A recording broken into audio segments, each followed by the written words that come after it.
Hello everyone, how you all doing? I have a treat for you all.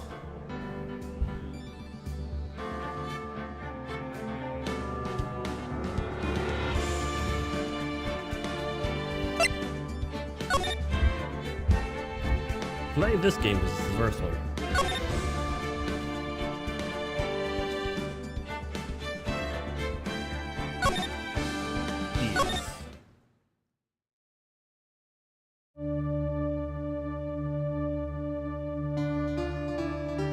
Gasp.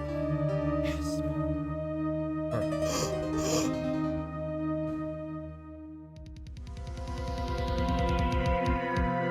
Damn it! Why me? I can't get caught. Not like this. I've got to find someone to pin this one. Someone like him.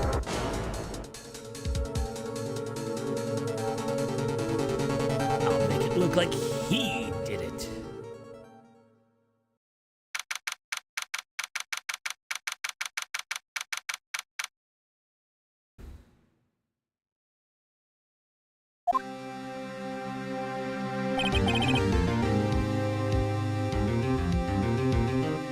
Boy, am I nervous.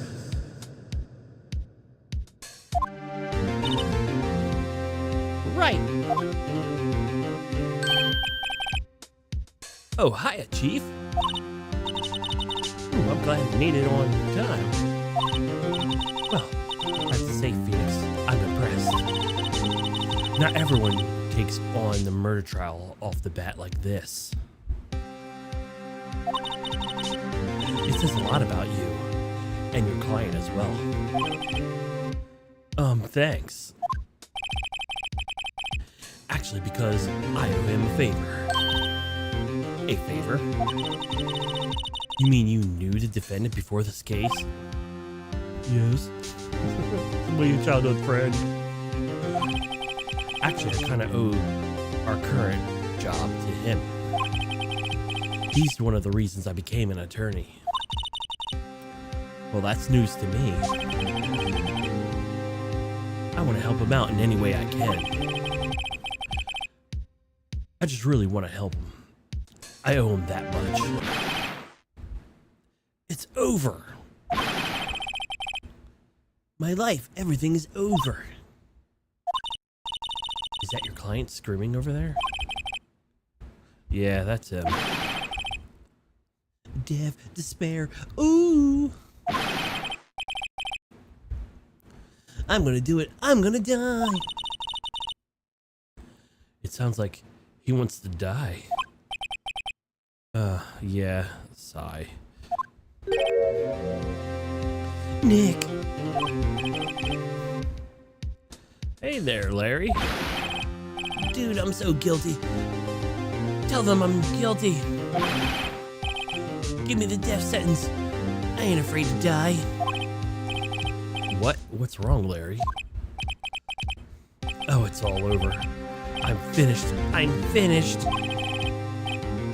I can't live in a world without her. I can't.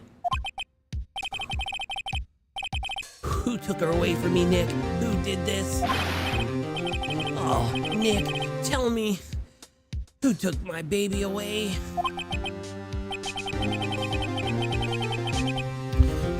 This person is responsible for this girlfriend's death?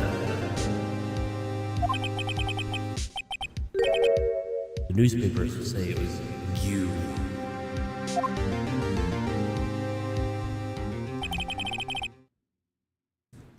My name is Phoenix Wright. Here's the story.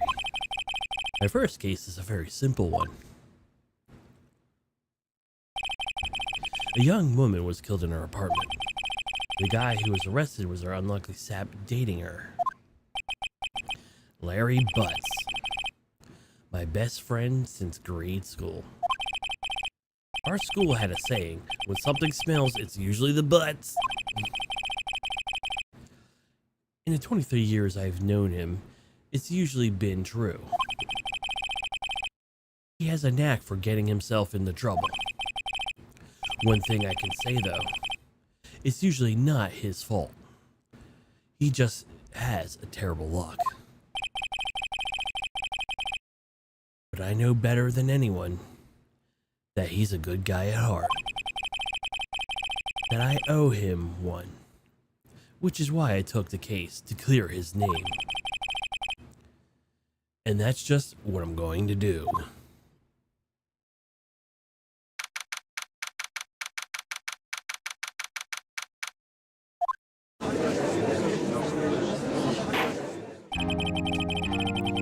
Court is now in session for the trial of Mr. Larry Butts.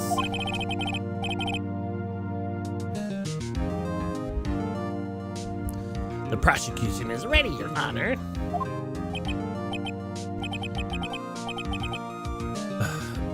The defense is ready, Your Honor. Mr. Wright. Is this your first trial, is it not? Yes, Your Honor. I'm a little nervous. Your conduct during this trial will decide the fate of your client. Murder is a serious charge. Your client's sake, I hope you can control your nerves. Thank you, Your Honor. Mr. Wright, given the circumstances, I think we should have a test to ascertain your readiness. Yes, Your Honor.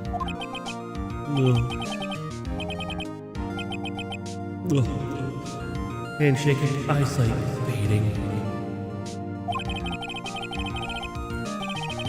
This test consists of simple questions and answers them correctly and concisely. Please state the name of your defendant in this case. Mia Fey. Well, that's Larry Butts, Your Honor. Correct. Just keep your wits about you and you'll do fine. Next question. This is a trial murder. Tell me what the victim's name. Ooh, I know this one. Glad I read the case before cover to cover so many times. It's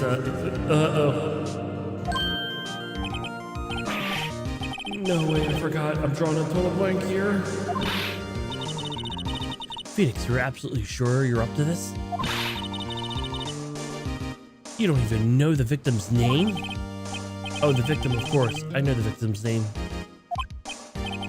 I just forgot temporarily. I think I feel a migraine coming on. Look, the victim's name is listed in the court record. Just press the R1 button to check on it anytime, okay? Remember to check off and do it for me, please. I'm begging you. Mr. Wright, who is the victim's name in this case? Cinder Block.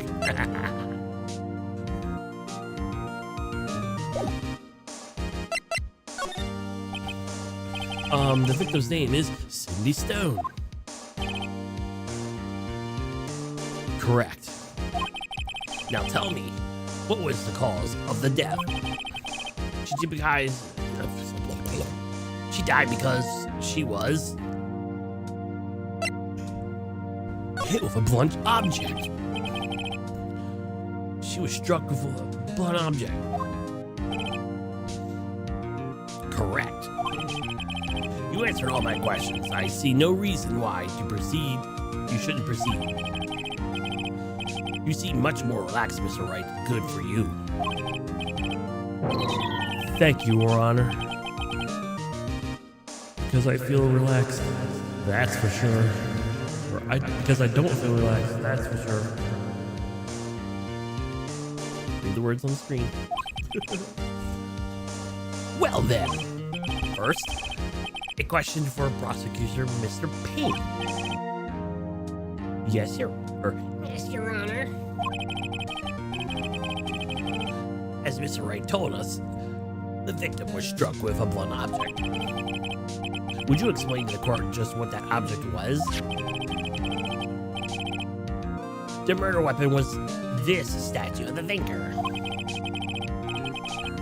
It was found lying on the floor next to the victim. I see. The court accepts this into evidence.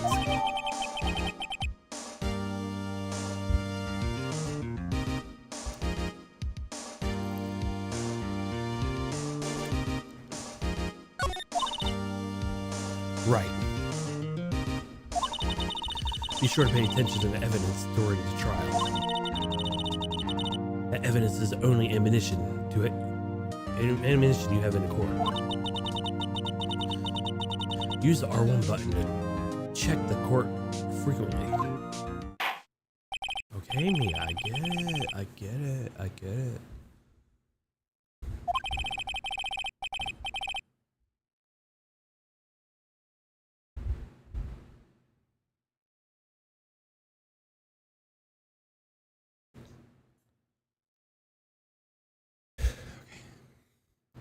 The prosecution calls the defendant, Mr. Butts, to the stand.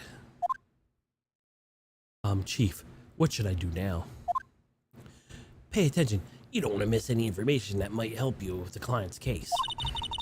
You'll get a chance to respond to the prosecution later, so be ready. Let's just hope he doesn't say anything unfortunate. Uh-oh. Larry gets excited easily. This won't be bad, or this could be bad.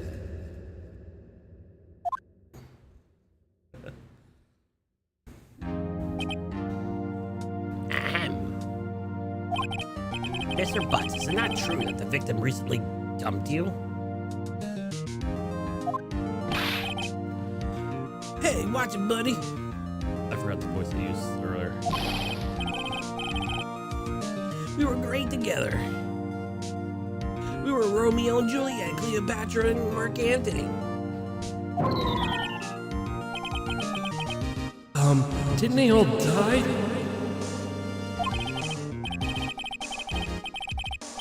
I wasn't dumb. She was just not taking my phone calls. Or seeing me, ever. What's it to you anyway? Mr. Butts, would you describe generally what we mean by dumped? In fact, she was completely abandoning you and was seeing other men. She had returned from overseas with one of them the day before the murder. What do you mean, one of them? Lies, all of it lies. I don't believe a word of it. Your Honor, the victim's passport. According to this, she was in Paris until the day before she died. Indeed, she appears to have returned the day before the murder. Dude, no way! The victim was a model, but has a large income. Did not have a large income. It appears she died, or she had sugar daddies. Oh, diabetes. Oh, God. Sugar daddies. Daddies? Sugar? Yes, older men who gave her money and gifts. She took their money and used it to support her lifestyle. Dude! We can clearly see what kind of woman this Miss Stone was.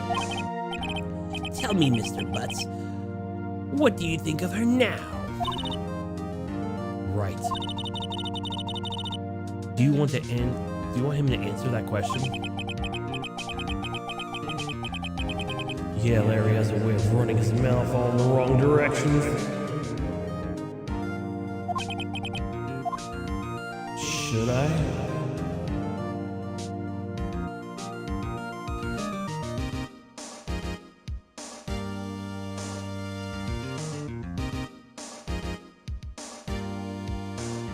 I think we should stop him from answering. Stop him from answering?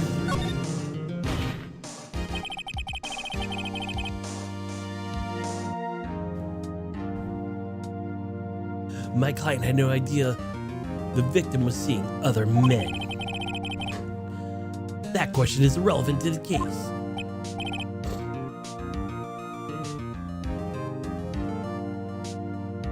Oof, wins. Dude, Nick, what do you mean irrelevant? That cheating she-do? I'm gonna die. I'm just gonna drop dead. Hey, I didn't push the button. Okay. Let's continue with the trial, shall we? I bet the accused's motive is very clear. Yes, quite. Oh boy, this is not looking so good. Next question. Next questions. I know it's gonna mess that up. You went to the victim's apartment on the other day of the murder, did you not? Nope. Well, did you or did you not?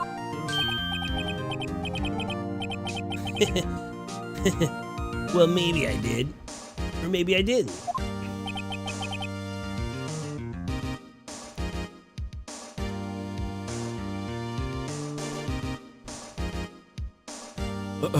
He went. What do I do?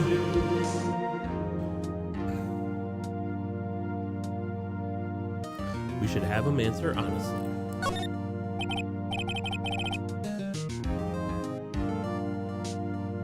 I know. I'll send him a signal.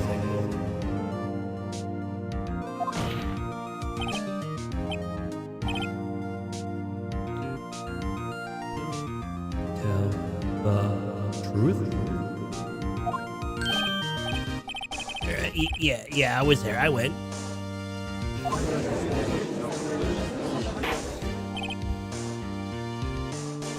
Order. Well, Mr. Butts. Dude, chill. She wasn't home, man. So, I didn't see her. Your Honor, the defendant is lying. Lying?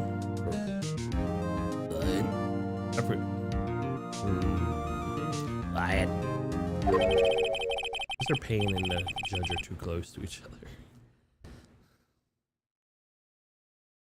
The prosecution would like to witness proof Larry Butts is lying. Well, that simplifies matters. Who is your witness? The man who found the victim's body. Just before making the gruesome discovery, he saw the defendant fleeing the scene from the crime.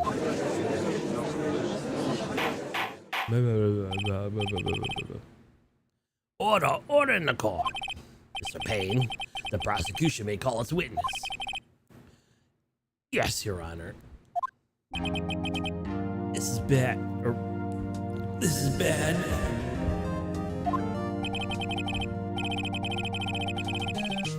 On the day of the murder, my witness is selling newspapers at the victim's building. Because bringing Mr. Frank saw it to the stand.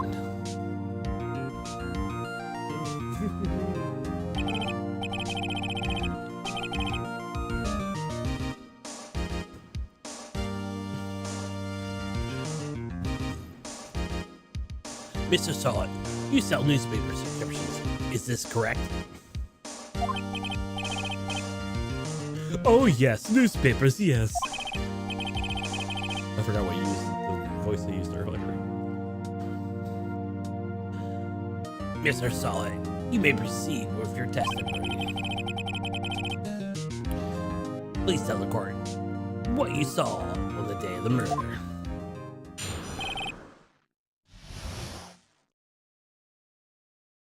Witness's account.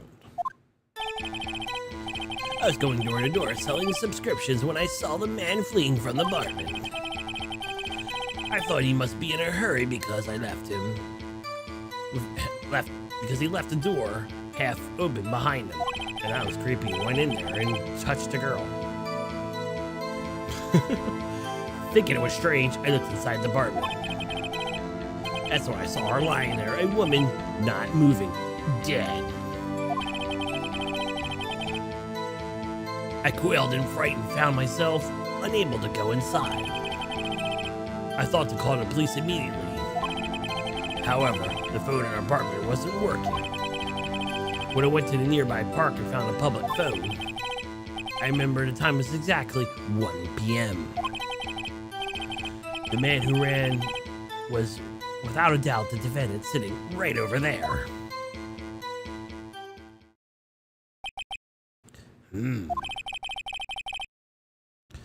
Larry, why didn't you tell the truth? I can't defend you with a testimony like that. Incidentally, why wasn't the phone in the victim's apartment working? Your Honor, at the time the murder, there was a blackout during in the building. Aren't phones supposed to work during the blackout? Yes, Your Honor. However, some cordless phones do not function normally. The phone that Mr. Sawit used was one of those. Your Honor, we have a record of a blackout for your per usual.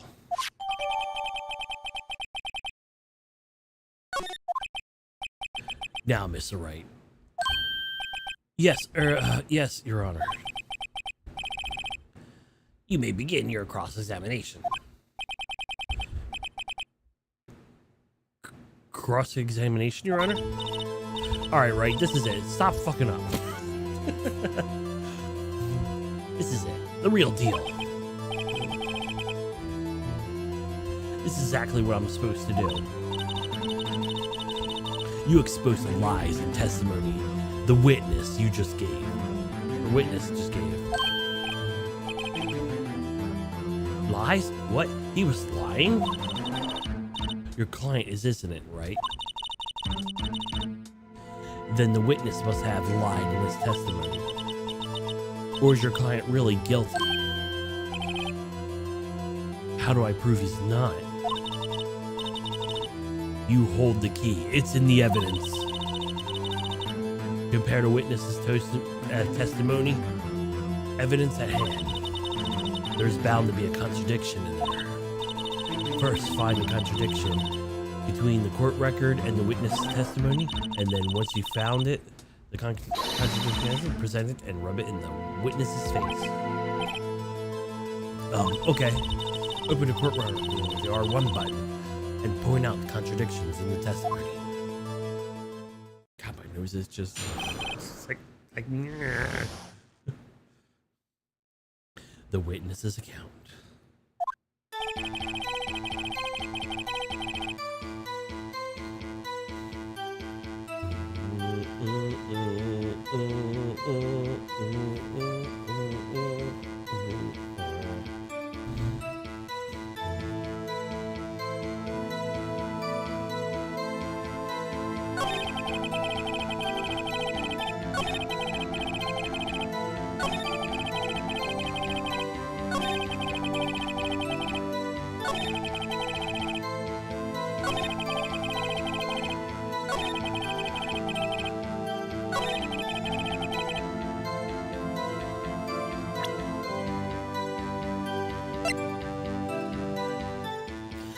Sir, you said 1 p.m.? How about take that? Or objection. I'll just take that. You found the body at 1 p.m.? You sure? Yes, it was 1 p.m. for certain. Frankly, I find it hard to believe.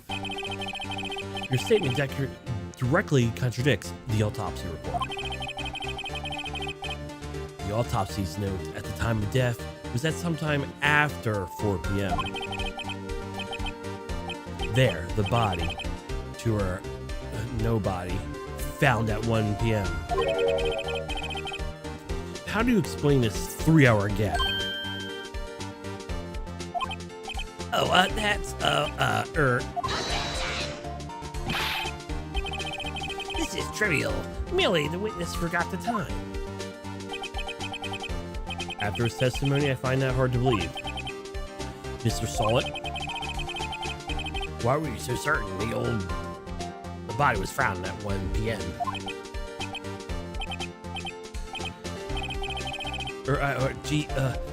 This is a really good question.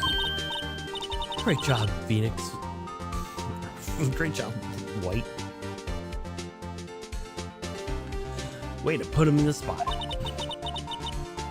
All you have to do is point out the contradictions.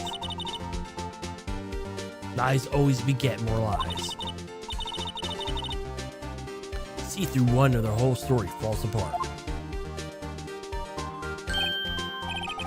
Wait, I remember now. Should you care to give your testimony again?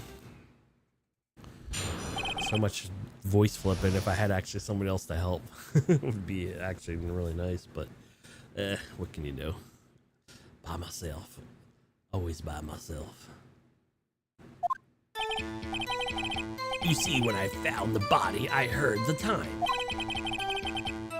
There was a voice saying the time probably coming from the television.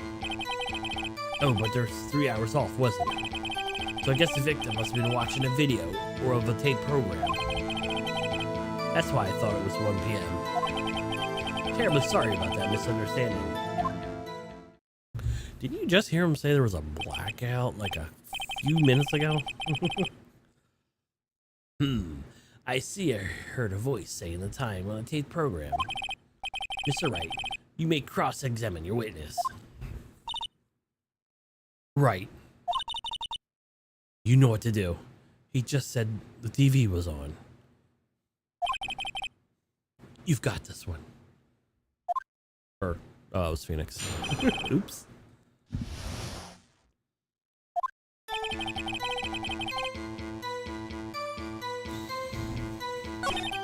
Alright. There was a voice saying the time. But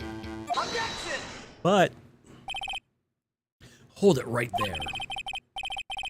The prosecution has said there was a blackout at the time of the discovery. And this record proves it. Sweat.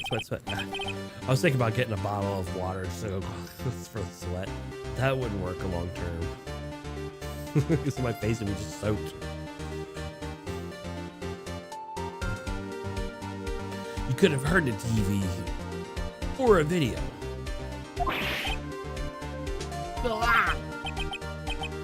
Well, the defense has a point. Do you have an explanation of this, Mr. Solid? No, I find it quite puzzling myself. Quite.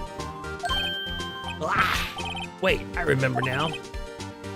Mr. Solid, the court would prefer to hear an accurate testimony from the very beginning. These constant corrections are harming your credibility. That would seem rather strong. My apologies, Your Honor. It must have been a shock finding the body. Very well, Mr. Solid. Let's hear your testimony once more, please.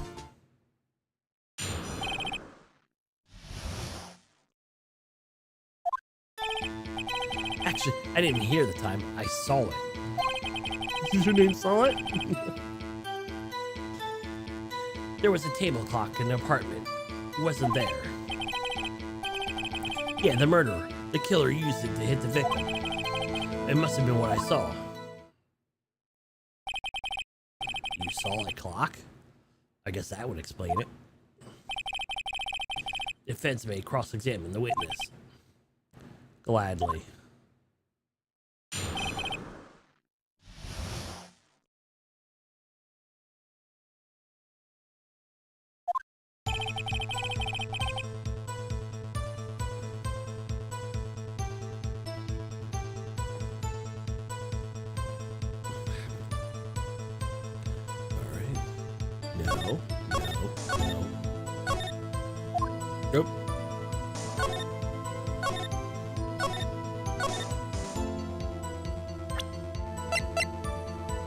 this? Wait just a moment. The murder weapon, was it? A clock? It was this statue?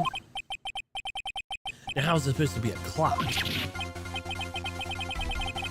You and your objections and your evidence. Just who do you think you are? Just answer the question, Mr. Solid. Hey, I saw it there, okay? That's a clock. Your Honor, if I may. Yes, Mr. Payne? The witness stated this statue was indeed a clock. The next switch, tilted, it says the time out loud. It doesn't have a clock. I submitted it as a statue, my apologies. I see. So the murder weapon was a clock after all. A table clock. Well, Mr. Wright, it appears that the witness's testimony was correct. This is a clock. Do you have any problems with the testimony now? Yeah.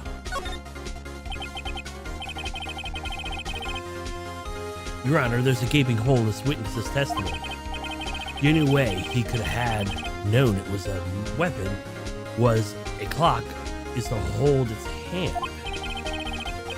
Yet the witness testified he never entered the apartment. Clearly a contradiction. Indeed. The witness knew it was a clock because he went into the apartment. You're lying. You were inside the apartment on the day of that murder. Yeah. Prove it. Prove I went in there. I'll do better than that. I can prove you're the one who killed her. You struck her with the clock and struck her, and the shock of the blow triggered the clock's voice. That was the sound you heard. Order in the court. Intriguing. Please continue, Mr. Wright. Yes, Your Honor. Mr. Solid, the sound must have left a quite impression on you. Understandable, since the murder weapon just spoke as you hit the victim. That voice was burned into your mind. That's why you were so certain about the time. What is the meaning of this? This is baseless conjecture. Baseless? Just look at your witness's face.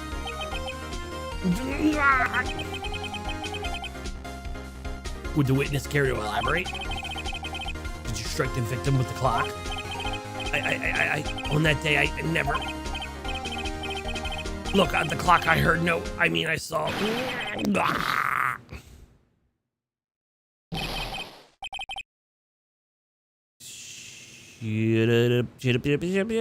I hate you. It was him, I tell you. I saw him. He killed her. He should burn. Burn. Give him death. Order the court, I say. Your Honor, a moment, please. There isn't a shred of evidence supporting the defense claims. Mr. Wright, Your Honor, you claim the sound the witness heard came from the clock. Do you have any evidence? This whole case is riding on this. I better think of it. Ooh, careful.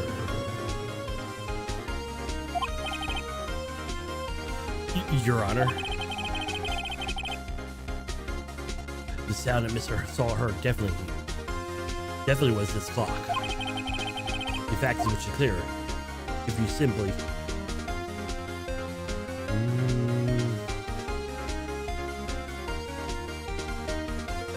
I don't think it'd be the batteries.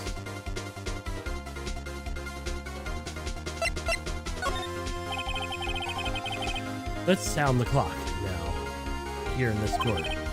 Your Honor, may I have the clock? I asked the court, listen to this carefully. Beep. I think it's 8:25.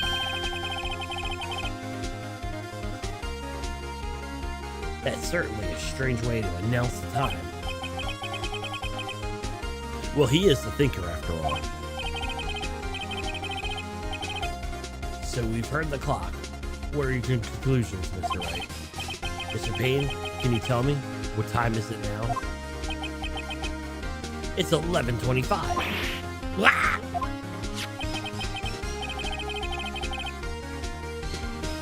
As you can see, this clock is exactly 3 hours slow. Precisely the discrepancy between what Mr. Sawyer heard and the actual time of death. So, Mr. Sawyer, try talking your way out of this one. Ha! Ha! Ha! You forget one thing. Oh. Oh. Uh-oh. What is he talking about now? While it may seem like the clock is running 3 hours slow, it proves nothing. How do you know it was running 3 hours slow on the day of the murder? If you can't prove that, you don't have a case. You think we can do that?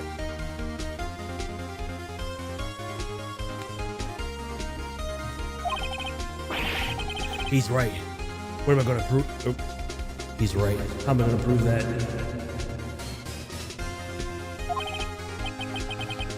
Damn it, I was so close. Mr. Wright, it seems you lack the critical evidence to support your claim. Yes, Your Honor. This means I cannot let you indict the witness.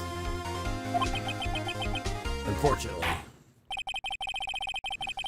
this ends the cross-examination of Mr. Frank Sawyer. Come all the way down here and testify. Look what happens. You treat me like a criminal. A criminal. You lawyers are all slime. I was at him.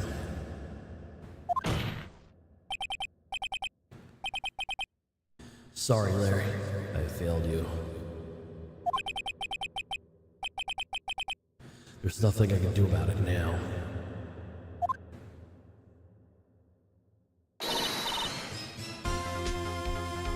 Not so fast, Mr. Solid.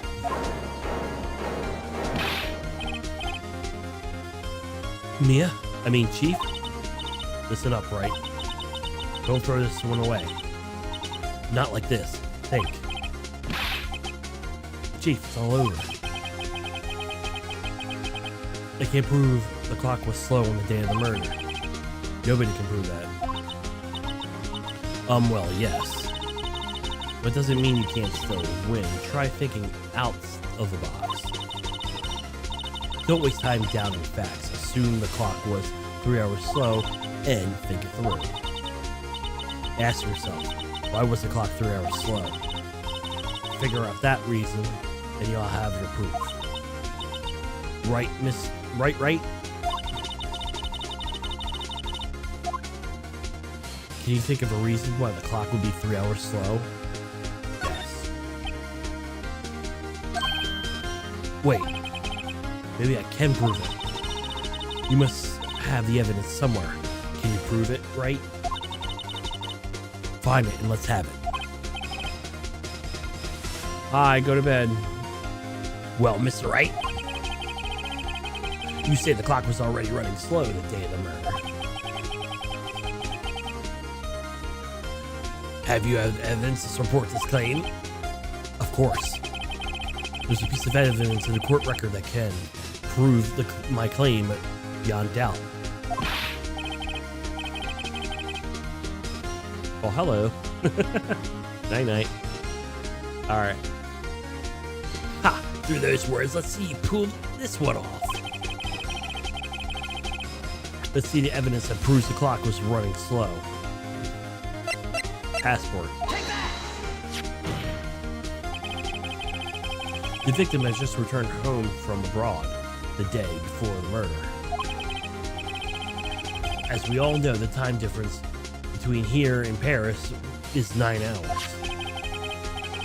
If it's 4 p.m. here, it's 1 a.m. the next day there.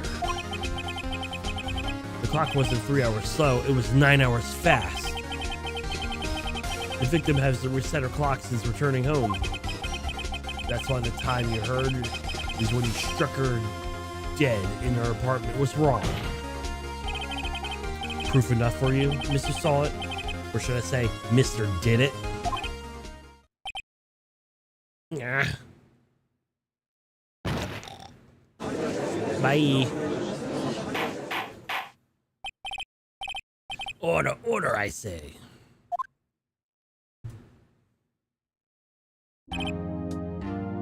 Well, this case certainly turned out differently than we all expected. Mr. Payne, your witness? He was arrested and been taken away, Your Honor. Very well. Mr. Wright? Yes, Your Honor. I have to say, I am impressed.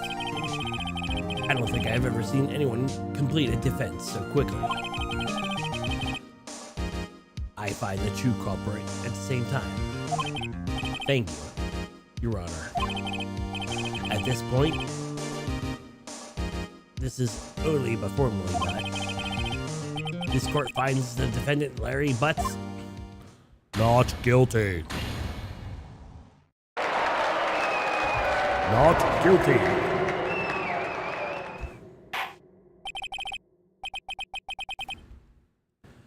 And with that, the court is adjourned.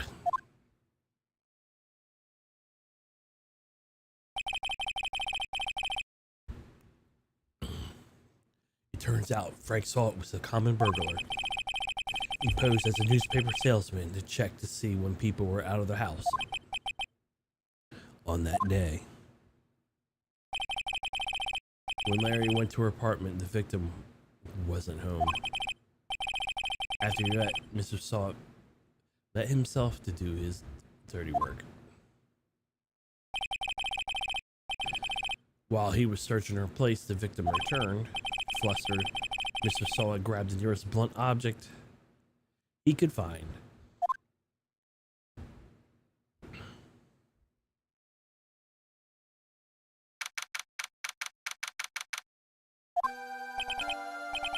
Ooh, I still can't believe it won.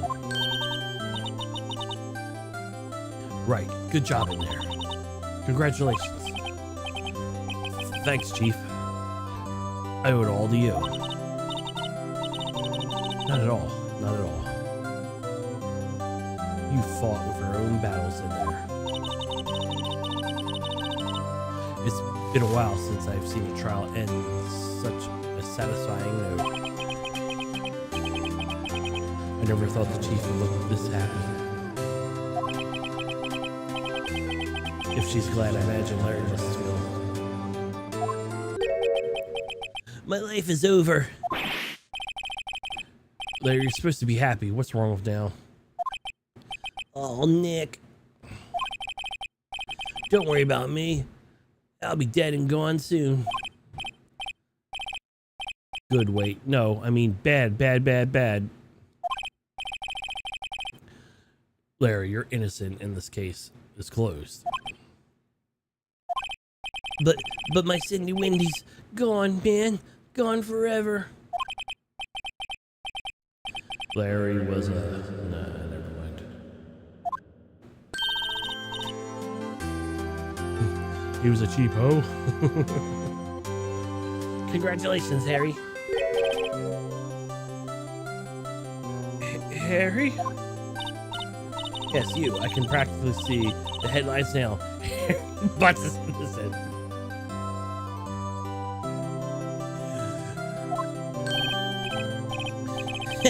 Thanks. I really owe you one. I won't forget this ever. Let's celebrate dinner and a movie. My treat. Oh no, I couldn't. Hey, that was the one who got you off the hook. Oh, hey. Here, take this as a present. A present for me? Wait, wasn't this the evidence that actually I made this clock for her? I made her one for her and one for me. Really? You made this? Well, thank you. I'll keep it as a memento. Yo, Nick. Can you believe it? I was so into that chick. And now she was just paying me for a fool. Doesn't make you want to cry? Sob. Larry. Oh, I've been calling him Harry. When are you going to tell me? Are you sure? Excuse me?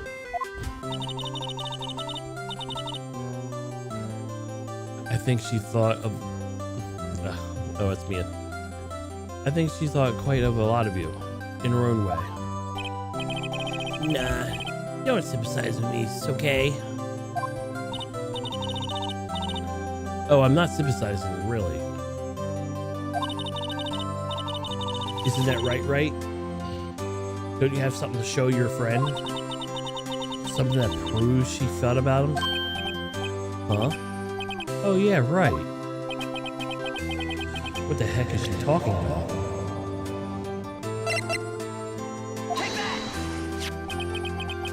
Check this out, Larry. It's a positive proof that you weren't some chump to her. Huh? What about that clock? This is a clock that you made her, Larry. Did you forget? You already told us 2 seconds ago.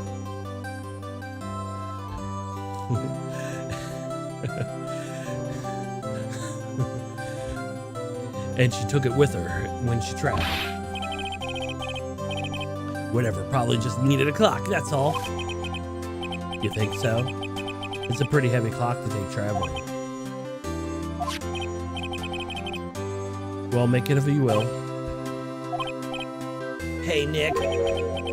I'm glad I asked you to be my lawyer. Really, I am. Thanks. I hope that made him feel a little better.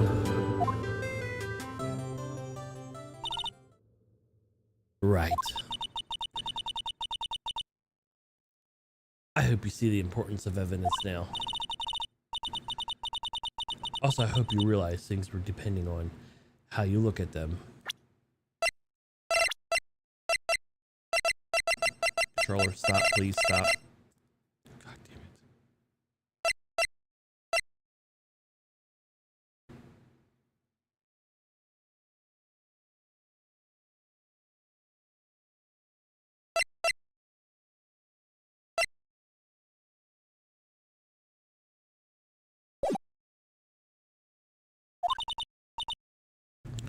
People too. We never really know if our clients are guilty or innocent. All we can do is believe in them. And in order to believe them, you have to believe in yourself. Right. Listen, learn, grow strong. Never let go of what you believe in. Never. Well, I think our work here is done. Shall we be off? Yeah, I guess so. Say, how about dinner on me? We'll drink a toast to innocent butts. Yeah! Oh, speaking of Harry. I'm calling him Harry again. You were saying why you became a lawyer because of him? Yeah, part at least. You have to tell me more about it sometimes. Maybe over drinks. And so, my first trial came to a close. Larry slapped me on the back and said, "Gee, Nick, it's good to have friends." But I'm pretty sure it's not going to pay us, unless you count on the clock that he gave me. I didn't know it then, but the clock was soon going to be at the center of another incident. And my promise to tell the chief about me and Larry would be a promise that I wouldn't be able to keep.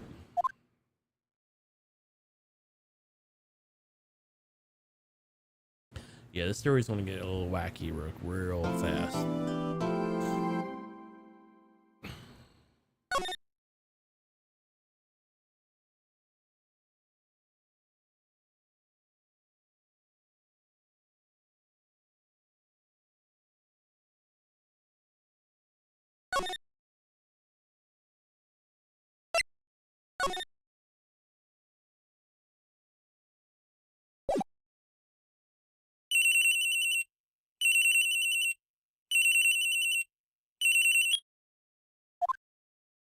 Hello, this is Maya.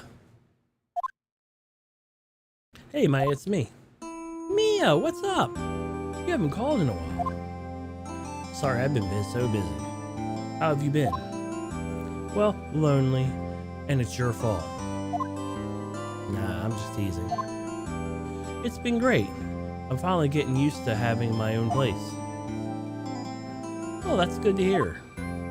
Actually, I'm calling because I have a favor to ask you. I know, you want me to hold evidence for you. Sharp as always. There's a lot of buzz about the upcoming trial. I don't feel safe keeping the evidence here. I gotcha. So what is it this time? It's a clock. A clock? Yeah, it's made to look like a statue of the thinker. And it tells you the time. Though it may not look like it, you always like toys. You always like toys. Hey, I'm not that little girl anymore, sis. Now, you know, I'm only teasing. I should probably tell you that the clock isn't talking right now. Huh? It's not working? That's lame. I had to take the clockwork out, sorry. I put some papers inside instead. Papers? Is that evidence then? Well, there's a possibility that it might turn out that way, yes. Can you come by the office, say 9 o'clock to pick it up? I'll be in pre-trial meeting until then. Okay, sis, but I expect dinner and something good. Like burgers. I could really go for a good burger. Okay, I'll hit you at the usual joint. Alright, it's a deal. Okay, sis, see you soon. Yep, I'll be waiting, Maya. Oh, that beeps. Ooh, that beeps. Ugh.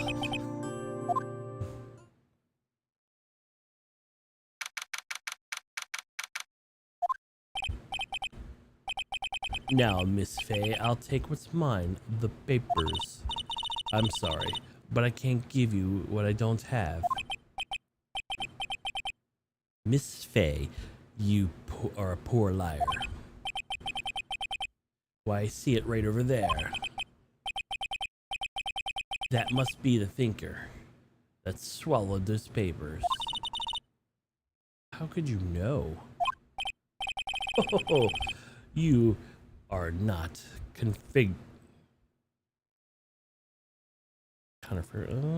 gonna skip that word. Of my background. Gathering information is my business, you see. I should have been more careful. Oh, my dear Miss Faye, I am very sorry. But I'm afraid I must ask you one more thing. Your eternal silence. Farewell, Miss Faye.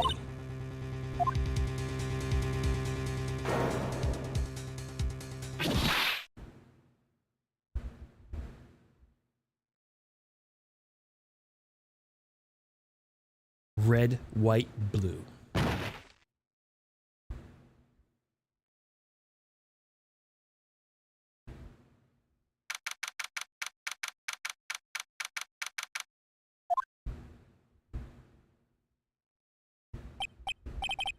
Uh-oh, I'm late. Huh? That's strange. I guess the chief left without me. She said her sister was coming over and we should all go out for dinner. What's that smell? Blood? Mia! Maybe she's in her office. Move.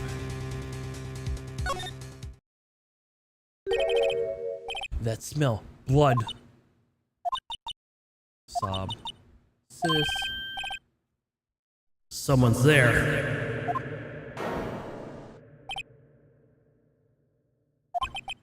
Chief. Chief. Chief. Down.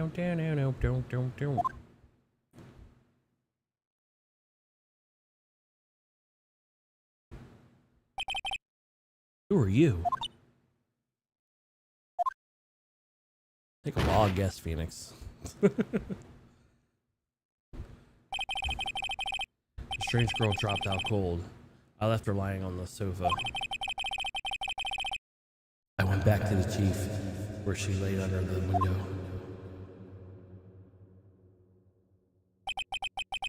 Her body was still warm. I could feel it when I held her shoulder. I could feel it when I held her shoulder. Then all quickly, it began to fade, until she finally was cold.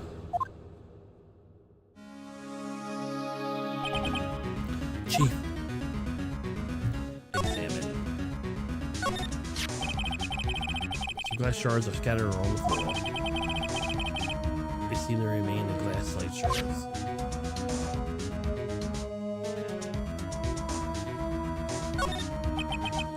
Chief. It's hard seeing her like this, but there are many clues here. Struck in the head with a blunt object. She probably died instantly. The thinker's lying next to her. Must have been the murder weapon. And there's some glass shards lying in the body. Must be pieces of glass lying broken in the back of the room.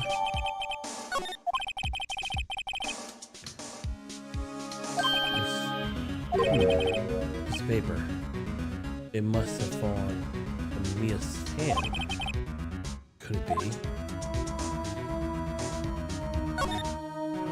Maya? The word written in blood on the scrap of paper.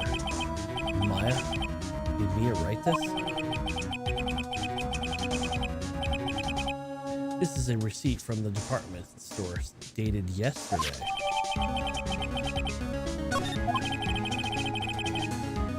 I think that's enough snooping around there for now. I better call the police.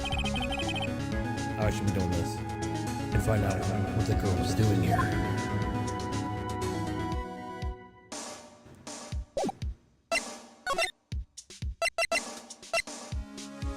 Mr. Charlie.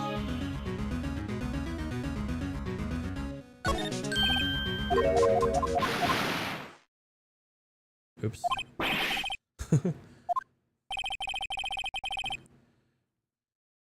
Somebody's screaming from outside the window.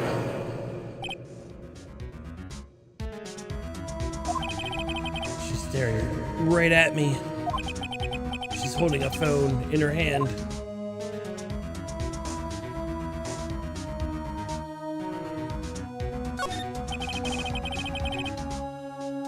The phone receiver is missing a few screws. I better not use it.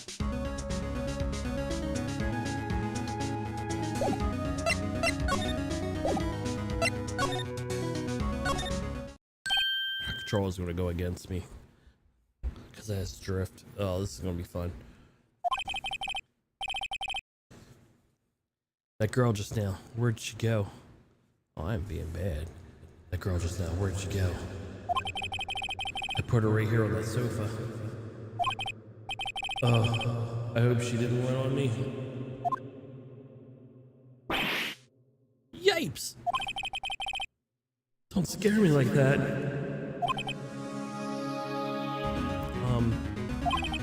Excuse me, but who are you? It's okay. I work here. Maya? Maya Faye? Maya Faye? Maya. So Mia was writing this girl's name?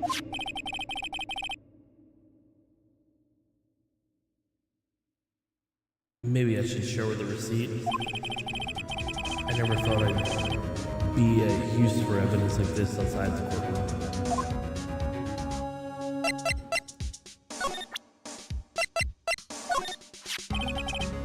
Before Mia died, she wrote this message in her own blood. She wrote on the back of this receipt. That's my name. Why? Why would she write my name? Please, just calm down. So why would Sis write my name? Uh-oh. She's done it. Wee, wee, wee. The police. Sounds like they're coming this way. Freeze, please. All right, I'm a Detective Gumshoe, see? Gumshoe? What an odd name. We received a report. Building across the way, see? Got a person saying she saw a murder.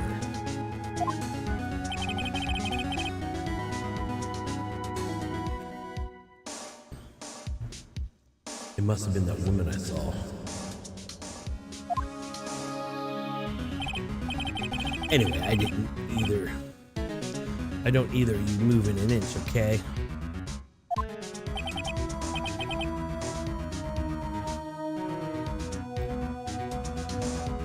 Great, just great.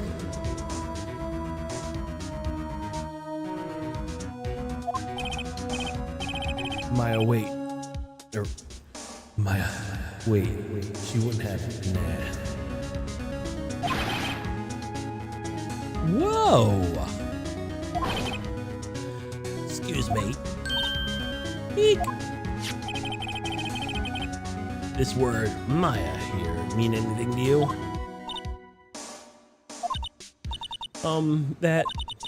That's my name. What? The victim drew this here note in her own blood, see? With her dying breath, she wrote down the killer's name. Killer? I didn't get the case closed. I'm coming down to the precinct, ma'am. What?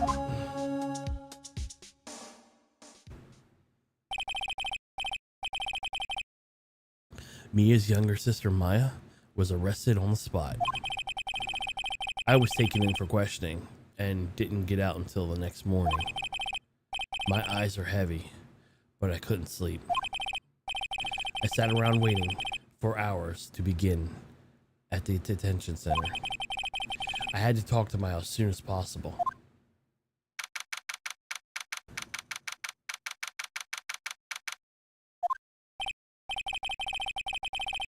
Wow, they have poor Maya locked up as a criminal?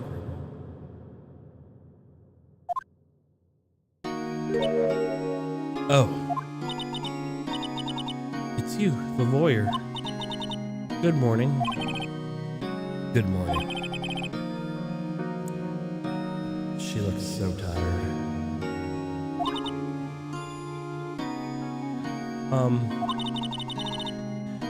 Are you gonna be my attorney? Well, that's what I wanted to talk to you about.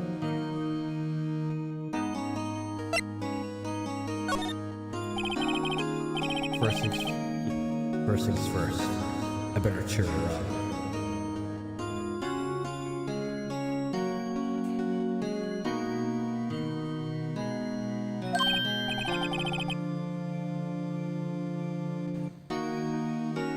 Yeah, of course I will. Cheer up. Really? Whoa. Did I say the wrong thing? She looks sadder now. What's wrong? You don't think I can do it? No one could. Who would believe me? Even you, when you found me in the office, you looked at me like I've done it. Did I look okay at that?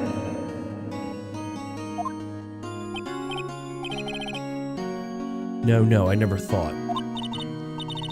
It's okay, I understand. I'm only your sister. And I've also heard about you. Heard? Heard what about me? I was talking to my sister on the phone the other day. He was like bumbling around, but he got it. Today was my junior's partner's first time in court. Wow, really? How'd that go? It was quite a scene. He just started saying shit, and we all like, okay. Honestly, I was on edge the whole time. It's been a while. Huh. So he crashed and burned? He's a genius. One of those strike fear in the hearts of evil types. Only thing he's lacking is an experience.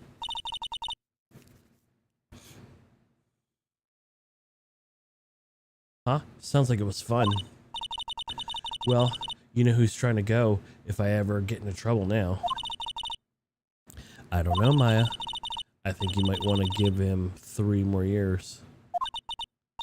That's it, unless you want to be found guilty. Ooh. That's what she said.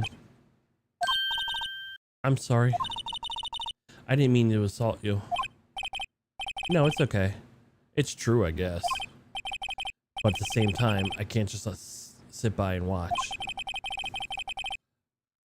When I think of a person who did this to Mia, I know. Maya. There's something I've been wanting to ask you. Yes? What is with that outfit? Oh, this? This is what all acolytes wear. It's my uniform, you could say. Acolytes? Like people in religious training? What is it to you? Oh, it's nothing strange, really. I'm a spirit medium in training. A spirit medium? I'm pretty sure that qualifies as strange. You know, the same thing my sister wears on her neck. She's a purple one, remember? Phoenix, you listening to me? Could you tell me about the day of the murder? Yes. Let's see. That morning, I got the call my sister. She wanted me to come hold a piece of it. She wanted me to call a piece that. She wanted me to hold on a piece of evidence for an upcoming trial. Evidence? Yes, that cop shaped like a thinker. The one Larry made? How could that have been evidence in a case? Right. She said something about that. I remember. Do you want to hear it in her own voice? Her own voice? Yes. I'm pretty sure our conversation is on her cell phone. You recorded it? Yeah. I forget how to delete those things. Your cell phone.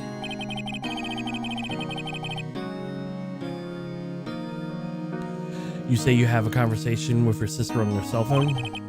Let's hear it. Right. Oh. I just remembered that detective took my cell phone. Sorry. Oh, right.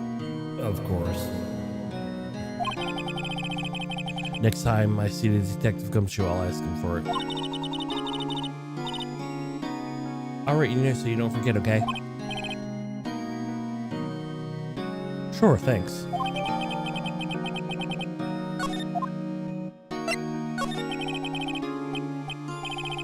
So you're an acolyte? A medium in training? That's right. The Fae family, especially the women, have always been very sensitive to the spirit world. Wait a second, you said the Fae family? So Mia was this stuff too? Of course! She left a mountain to follow her career, she said. Her powers were first class, too. I had no idea. Wait. What? Oh, Ghost Mia. So you're a real honest-to-God spirit medium? With ESP and all that? Yes, in training. Well, can't you contact Mia's spirit then? We can just ask her who killed her. I'm sorry. I'm still in training. I couldn't do something like that on that level. I thought it would be too easy. Huh? Something matter? I was wondering, could I ask you a favor? This is addressed to a famous lawyer. My sister gave it to me a long time ago. She said if it was ever in trouble, I should call him. And well, I'm in trouble. Do you think I could go ask him to represent me? Accept. Sure, why not? I'll go ask. Thank you so much. I have no one else to turn to. Say about your parents. I see. Don't worry, leave it to me. Thank you. The trial's tomorrow at 10. What? Tomorrow? Tomorrow. What if this guy refuses? They told me if I don't find one, they'll pick one attorney to defend me. When will that happen? They're giving me until 4 p.m. at 4 this afternoon. And visiting hours is almost up. I better hurry. Alright, I'll be back. Could you tell me about the day of the murder? I'm sorry. I know it must be hard. No, it's okay. I've been doing the last few hours talking about it. I kind of gotten used to it. Let's see, in the morning, I got a call from my sister. She wanted me to hold on to a piece of evidence in the upcoming trial. That's the thinker Clock Larry made. It practically qualifies as a serial murderer by now. So then, did you arrive at the office? Yes, it was around 9 p.m. The lights were off and I could smell blood. Then I found her, my sister. Thanks, Maya. That's all I need to hear for now. Alright, they're all done. Let's move to the Grossberg Law Offices.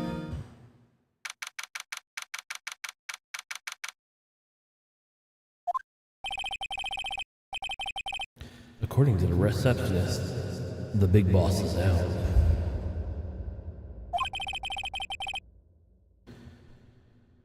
She couldn't say when he'll be back. It must be hard to keep track of everything when you're a famous lawyer. Not to mention run an office like this. I guess I'll have to come back later.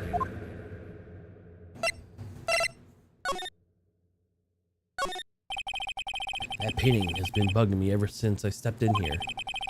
Oil painting that is so thick, it practically giving me stuffed up nose. I'm sure the police, or I'm sure the price is nothing to sneeze at either, for the matter.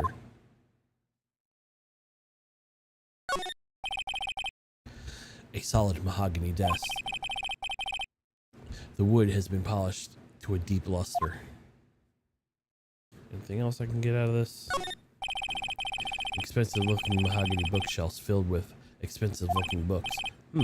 Funny. Don't even look like they've ever been read. How would you even know that? Phoenix, how would you even... Are you saying they're dusty? A table for clients. Elegant ebony case. And if I'm not mistaken, that is a lighter made of solid gold. Even I can tell you someone's got money to burn. Move.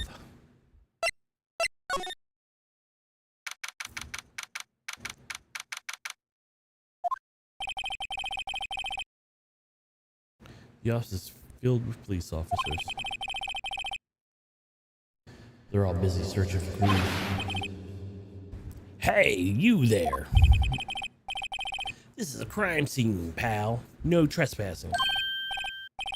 Oh, I'm sorry. I don't know. You from somewhere? Wait, You're that butts guy, aren't you? No, Phoenix Wright. How could anyone mistake me for Larry? I guess there's nothing wrong, Mr. Wright. Sorry about that.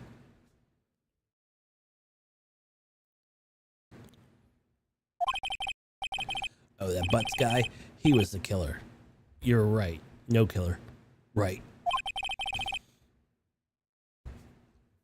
He was proven innocent. I'm right. And you were... Detective Gumtree. Detective Gumtree. Detective Suede Shoes. Detective Gumshoe, which is the correct one. Gumshoe, wasn't it? Dick Gumshoe? Right, at your service. Hang on, that's Detective Gumshoe to you, pal. Anyway, get the name right. And don't go calling me Dick. Hey, Dick, get over here. Yes, sir. Be right there. Ahem. You're her lawyer, right, pal? If you got business here, you better do it quick. Ooh, he thinks I'm Miles' lawyer.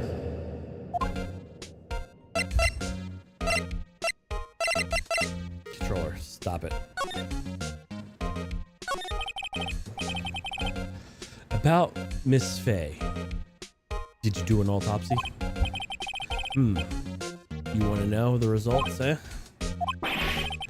No, you don't go look at me like that, pal. It's no use. She might have been your boss, but she doesn't mean you get the special treatment. All right. You can see the report, but that's all. Maya. About Maya. Yeah, I'm looking forward to the trial. Sorry, pal, but this is one trial you aren't going to win. Why do you say that? The city's put Prosecutor Edgeworth on the prosecution. Edgeworth?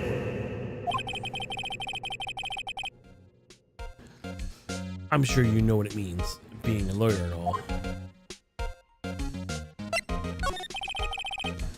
Prosecutor Edgeworth? That's right, pal. Mr. Edgeworth himself. Wait, you know him, don't you? Of course I do. I know him. He's feared prosecutor. He doesn't feel pain. He doesn't feel remorse. Damn, you're really painting a big... like... He won't stop until he gets his guilty verdict. Oh, don't talk to him that way. You make him look barely sound human. Still, I'm afraid this pretty much decides the case. So Edgeworth is in this one. He has lost the case since he became a prosecutor at an incredible young age of 20. He gets beat. Young prosecutors. Of course, the rumors about Cali deals and forged evidence. All I know for sure is Edgeworth. All I know for sure that Edgeworth faces crime with an utmost abnormal passion. I never imagined. Oh, God damn it! Why is there so many back to back? I never imagined he'd be facing them so soon.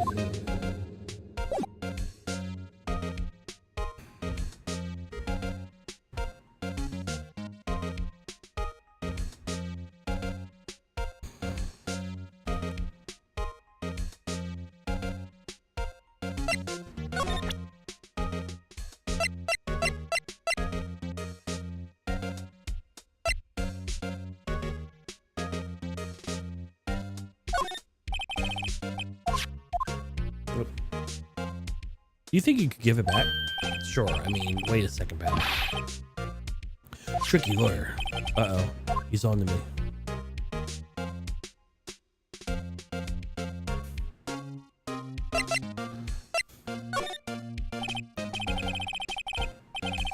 Okay, I can't be straight with this guy, but should I tell him? Something the matter? Oh no, that carrying strap on that cell phone. This? Yes. It says the Steel Samurai, war of Neo Old Tokyo. Steel Samurai, that action hero on TV? Yeah, I see that strap is a collector's item.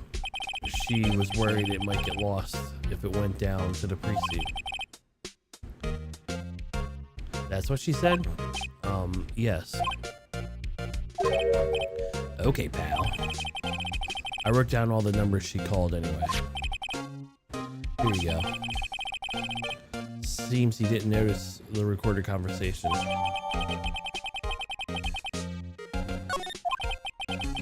Check out the court record and hear the conversation.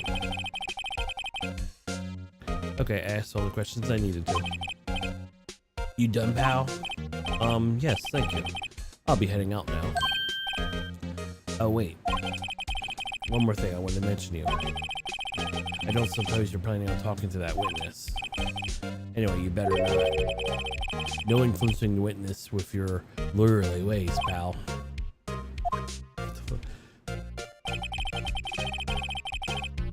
Come to think of it, I had completely forgotten about her.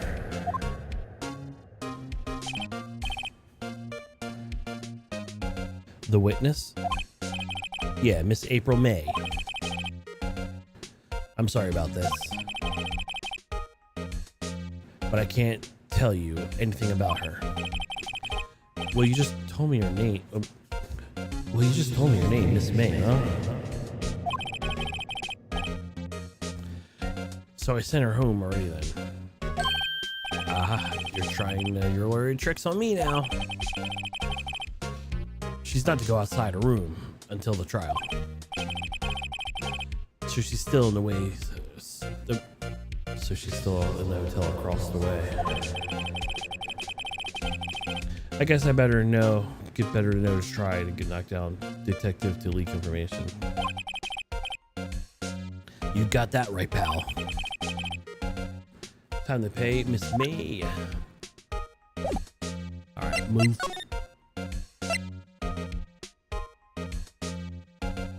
Let's see if he's back yet. Nope.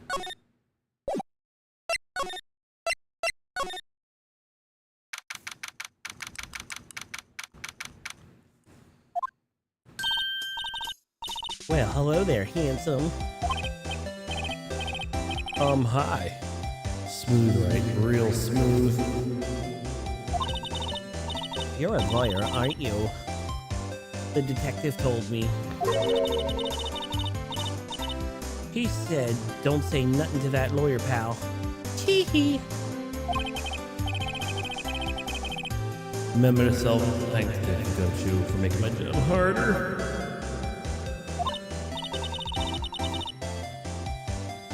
Gee, this is all like something out of a movie.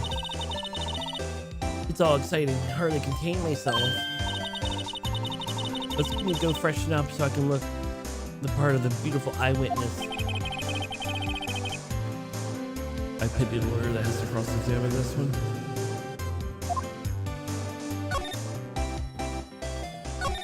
What's that? There's a screwdriver stuck in this drawer. I wonder what's inside. Let's take a look. Hey! What are you doing? No touching. You look like a cat. Oh, bad boy. You really shouldn't pry in other people's rooms now. Wouldn't want you to make me upset, would you? Upset? I thought she was going to explode there for a second there.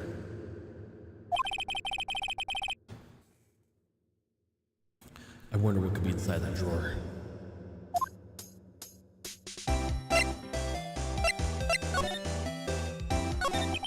What you witnessed? Do you think you could tell me something?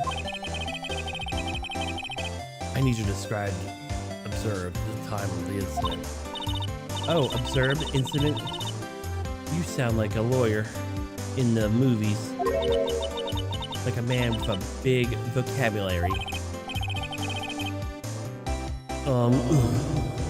Better get a herder.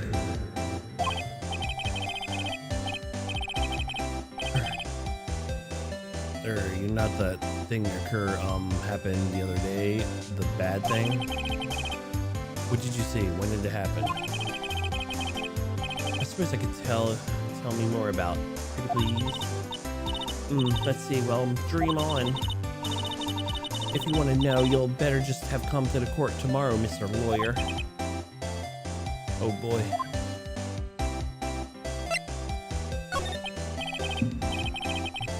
Could you just tell me exactly who you are?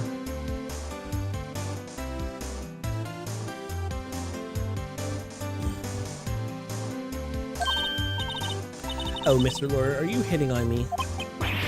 No. I'm just doing my job here. You know, you're cute when you blush. Believe me, the first time in my life I've blushed this much. Right. Can you just tell me what it is you do? Well, no. And you have better little hopes than you did, you. Oh boy.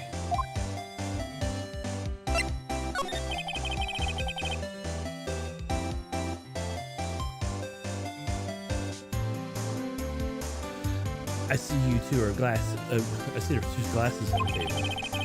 Is someone staying with you here?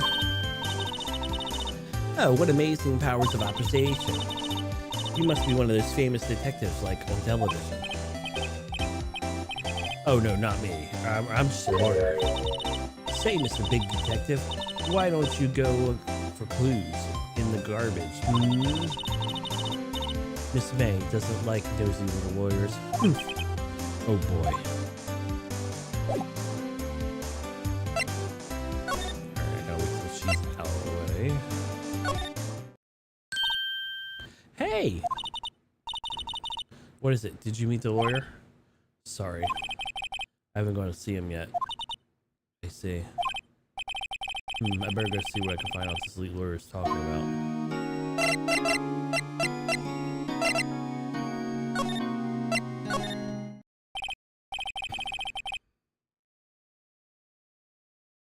Seems like Mr. Grossberg is out.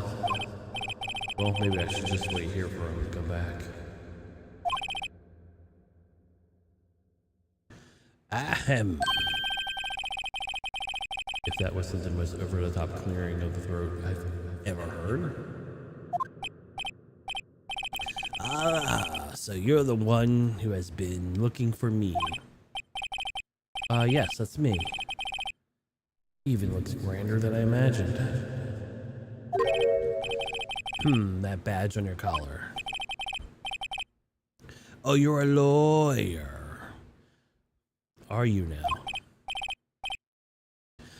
Yes. Well, yes. And what do you want? I'm not particularly busy these days. Please proceed. Not busy? How come no one got in touch with you? Something the matter? You came to see the one and only Marvin Grossberg, did you not? Well, here I am, boy. What do you want? Out with it. Well, sir, actually, it's about Maya Fey. Yes, Maya Fey. Go on. Why the strange reaction?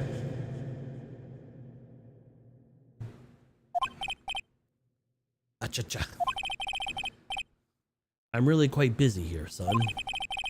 I can't go around taking cases on a day's notice. It's not quite simple, or quite impossible. Wait a second. How did you know about the trial was tomorrow? Anyway, I'm afraid it's entirely impossible for me to represent her. Sorry. End of discussion. What's going on here? He refused me before even I got a chance to ask him. What do I tell Maya? You tell her he don't care. Your refusal? How can you just refuse like that? Please tell me. Why won't you take the case? You see, I'm busy, you see. But the client is Mia Faye's sister. Mia trusts you. She knew her sister would be in good hands. Yes, of course, I know that. However, but I'm sorry, I must refuse. Sorry. Goodbye. Creep. Fine. I don't have time to argue with you anyway. I'll go look somewhere else. Grumble. I think not. Huh? Did you say something? I think not, I said. Why do you mean? I'm terribly, terribly sorry. But I'm afraid that no lawyer worth their salt will take on this particular case. Terribly sorry, my boy. Why? I cannot say. I beg your pardon. Well, could I leave now? I have nothing more to discuss with you.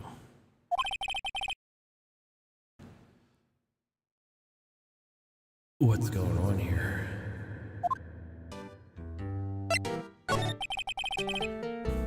Did you know Mia Faye? She worked here a long time ago. Quite an impressive, that one. Learned my techniques in the blink of an eye. She left one day quite suddenly. She had a mission, you see. A mission? You could see it in her eyes. She followed it with a burning passion. She never looked back, that one. That's quite a painting. Ah, you noticed. It's my pride and joy. Most impressive, isn't it? Well, is it? The color of sky, the hue of the sea, the weave of the straw hat. It's worth at least $3 million. I have no intention of parting with it, of course. I won't sell it, not even to you. Wasn't interested. It's not for sale. I'm not buying. Jeez.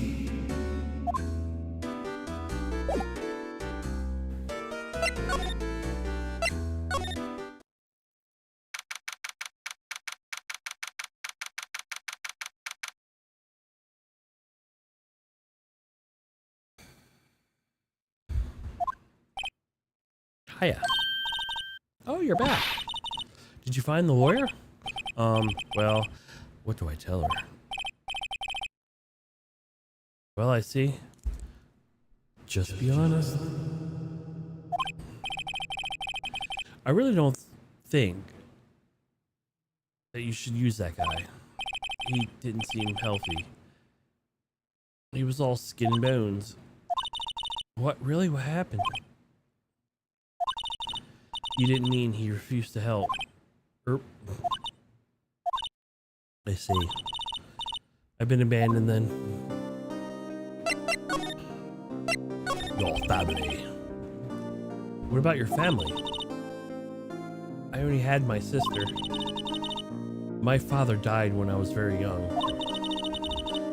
I don't know where my mother is.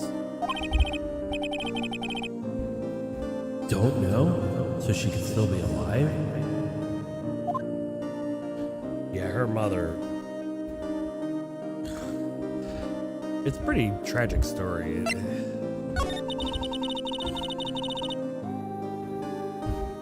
The women in my family have been mediums for generations. They say a lot of spiritual power runs in the blood. About 15 years ago, my family was involved in an incident. where a man, he ruined my mother's life. Not exactly, but yeah, ruined. After that, she disappeared. Several years after that, my sister announced she would become a lawyer, and she would left the mountain. So you live by yourself? Yes, I've gotten used to it. Oh, also, I become independent or I will lose my powers.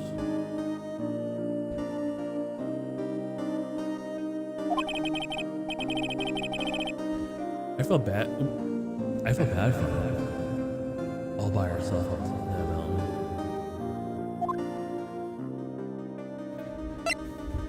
Your mother's enemy.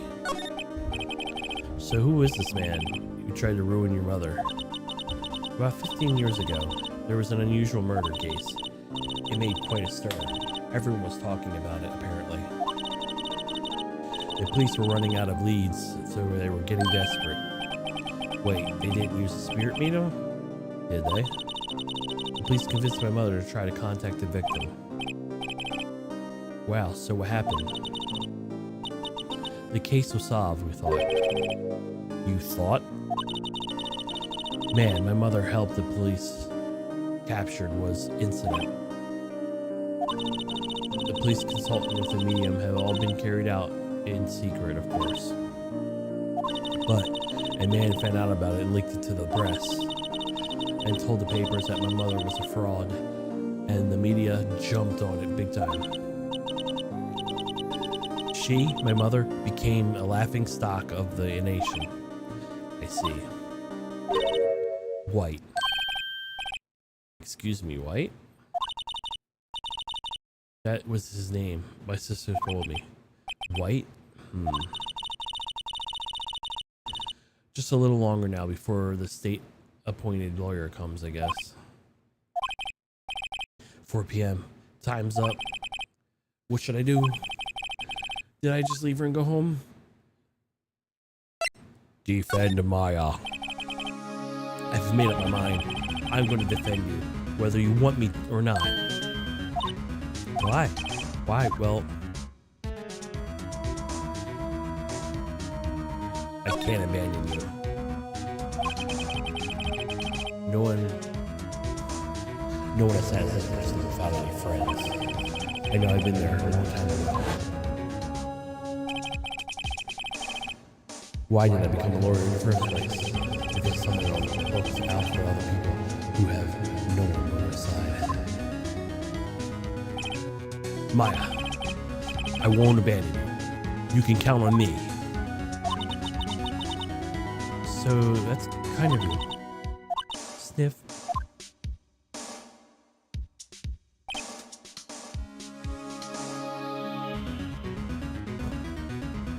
Well, let's fight this one and get you out of here. Right, thank you. She smiled at least. She looked like an entirely different person. One last question. You're innocent, right? Yes. And I trust you. So you trust me too, okay? It's a deal. So what's next? There is something that's been bugging me. What was inside that strange woman's drawer? It was... When I tried the door, she got all defensive. There has something to be in there.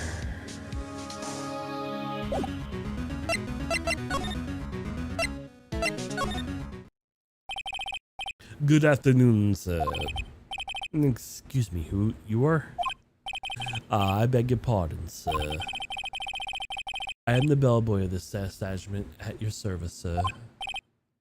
Oh, right. I've come up to deliver room service, sir. Do you know where Miss May might be? I believe our guest, Miss May, is currently using their facilities. If you no need of anything, I'll be taking my leave. Please stay as long as you like. Enjoy. Yeah, Wait, no, hey.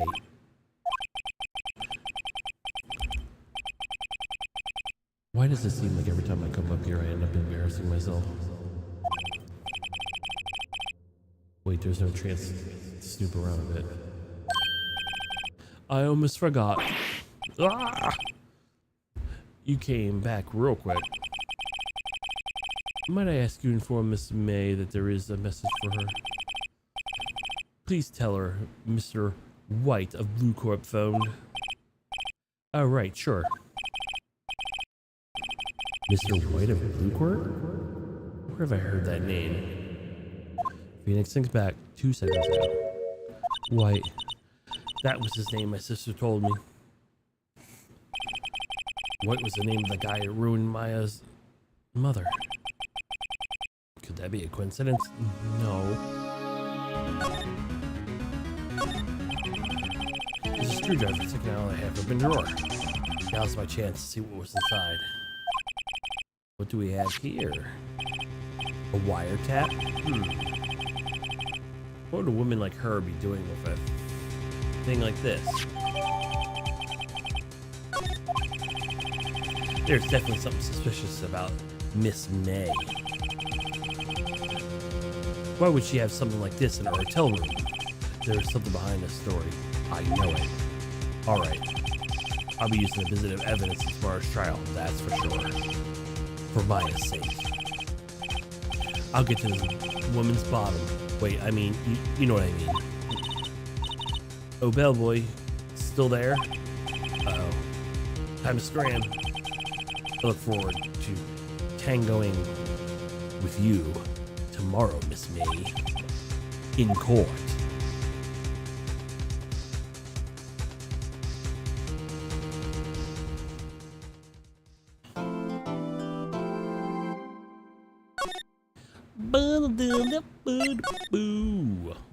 Boo.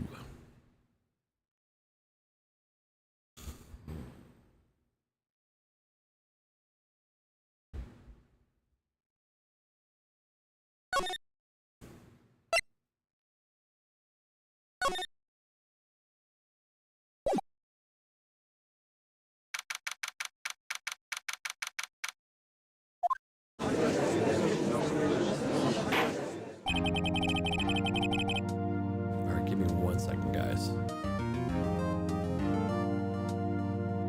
Be right back. I have to use the facilities myself. BRB.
Alrighty, I'm back.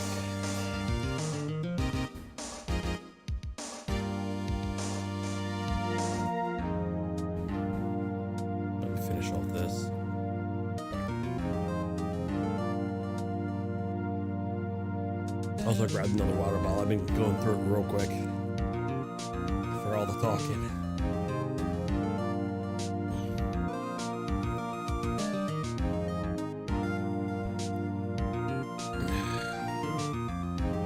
Court is now in session for the trial of Miss Maya Fey. The prosecution is ready, Your Honor. The defense is ready, Your Honor. Miles Edgeworth. I better not show any signs of weakness today, or he'll be on me and Miss Edgeworth, please give the court your opening statement. Thank you, Your Honor. The defendant, Miss Maya Fey, was at the scene of the crime. The prosecution has evidence she committed this murder. And I have a witness who saw her do it. The prosecution seems no reason to doubt the facts of the case, Your Honor. I see. Thank you, Mr. Edgeworth. Let's begin then. If we call out the witness, Your Honor, the prosecution calls the chief officer at the scene, Detective Gumshoe.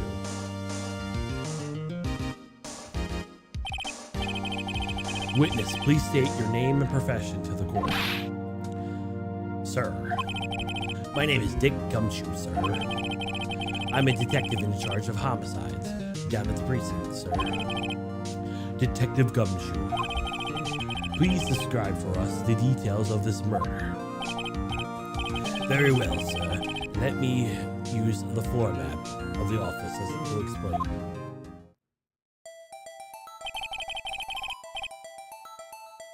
The body was found by this window here.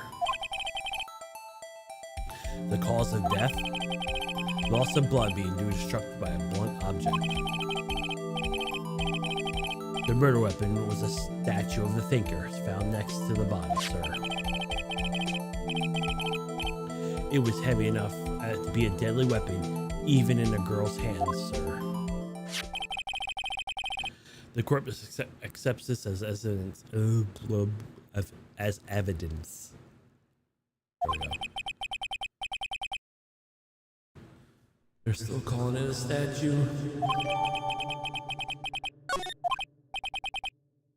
Now, detective. Yes, sir. You immediately arrested Maya Fey, who found at the scene, correct? Can you tell me why? Yes, sir. I had hard evidence she did it, sir. Detective Gumshoe, please testify to the court about this hard evidence.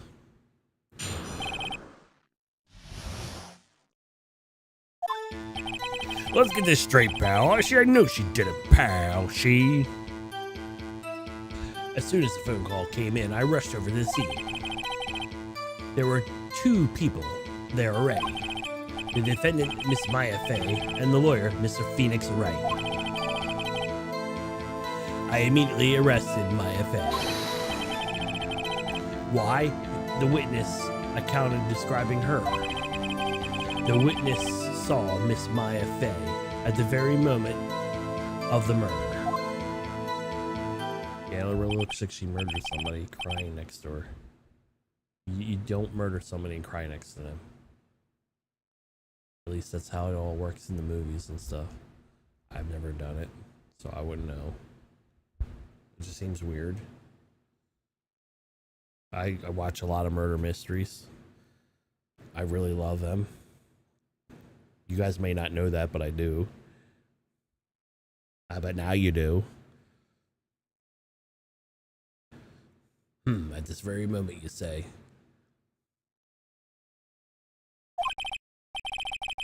Very well, Mr. Wright. You may begin your cross-examination. Yes, Your Honor.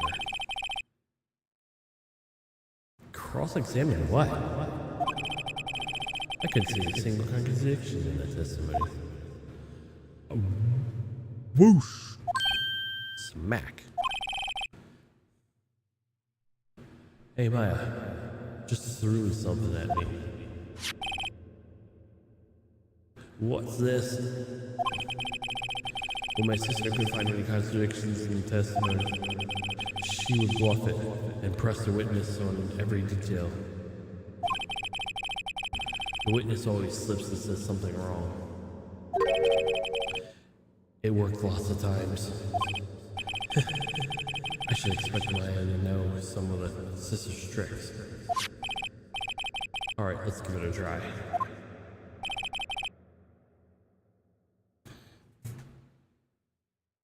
Something the matter?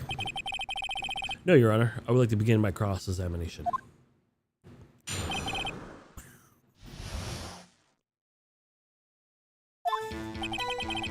As soon as the phone call came in, I rushed to the scene. There were two people there already. The defendant, Miss Maya Fey, and the lawyer, Mr. Phoenix Wright. I've already read this.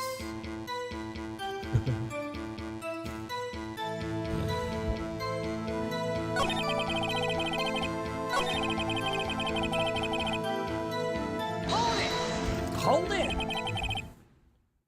Hold on just 1 second. Yeah. If I heard correctly, you said you arrested her because you had hard evidence? She did it, correct? Huh? I did say that. Me? I already said it. You said it.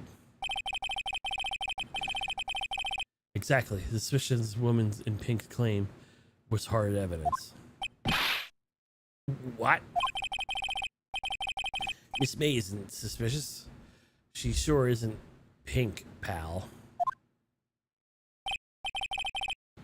Well, I guess she is pink. That's enough, Detective Gumshoe. Do you have any more solid proof other than her claims, Detective? I guess pressing can have its advantages. Yes. Ugh. Sorry, in order to mix things up in my testimony, Your Honor. There is something I should have told you first, Your Honor. Very well, Detective. Let's hear your testimony again.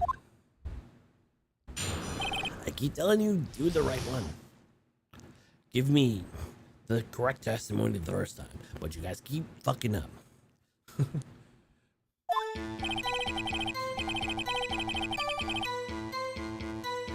After securing the subject, I examined the scene of the crime with my own eyes. I found a memento on the piece of paper next to the body. On it said the word Maya, clearly written in blood. The lab results show the blood was the victim's. Also, there was blood found on the victim's finger. She died before she died, the victim wrote the killer's name.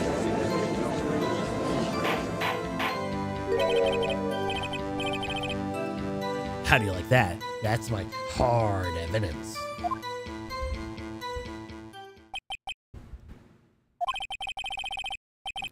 Before we begin the cross-examination, I have a question for you, Detective. Your Honor. Why didn't you testify about this vital piece of evidence the first time? Real embarrassed I forgot about that, Your Honor. Try to be more careful. Very well. The defense may begin its cross-examination.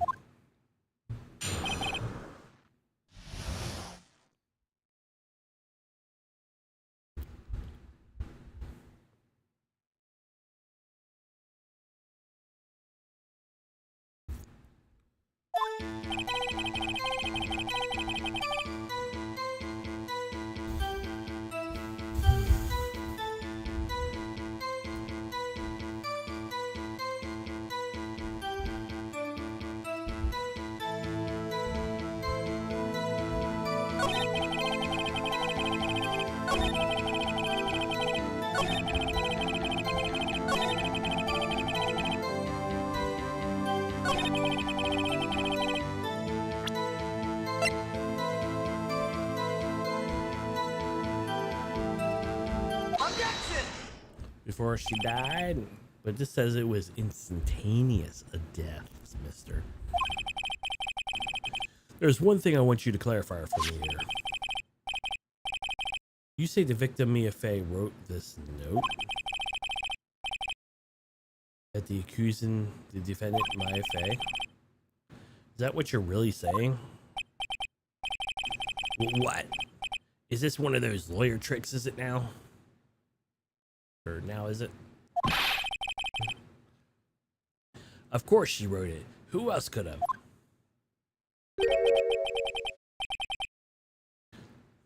You have it backwards, detective.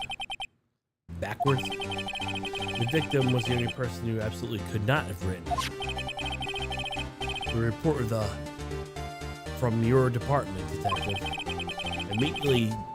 Immediate death due for a blow from the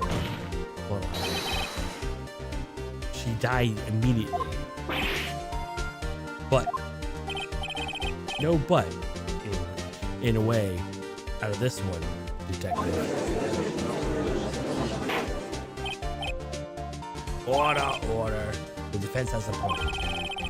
Someone who died immediately couldn't have the time to write anything down. Mr. Wright, I beg your pardon. But who exactly obtained this autopsy report? When?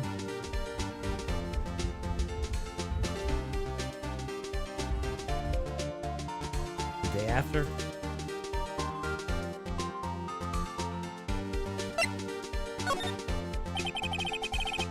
It was day after the murder.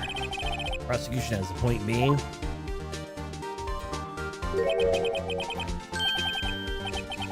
That autopsy report is outdated, Your Honor. What? The second autopsy was performed yesterday at my request. Death was almost immediately due to a blow from a blunt object, but there was a possibility the victim lived for several minutes after a blow. I received the results this morning. No way! Your Honor, it's quite to imagine that the victim did have the time to write Maya. That is all. I see. Damn you, Edgeworth. I should have known that you have something up your sleeve. Why, Mr. Wright? You look shocked. Something you want to say? I'm a sham.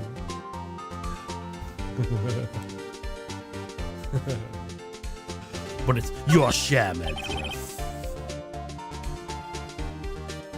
Mr. Edgeworth. There's nothing you won't get here.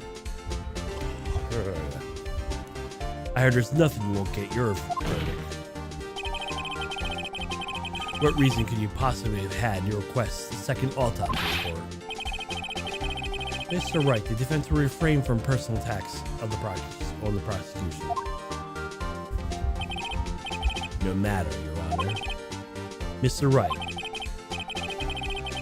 say what you will, the evidence report is undeniable. Your Honor, I submit this report to the court. Understand, the court accepts this as evidence.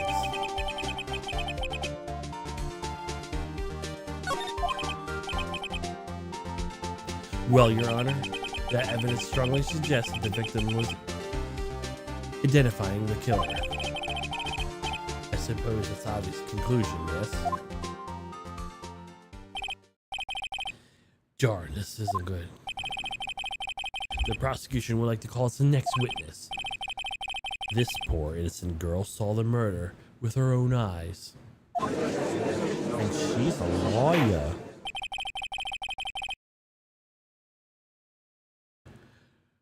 Let the witness, April May, take the stand.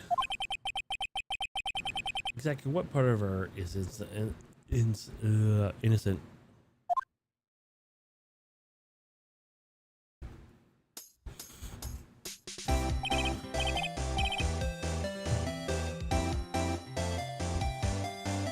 Witness, your name, please.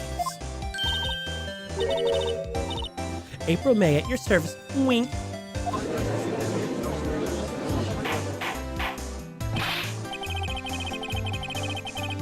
An introduction should require any reaction from the crowd.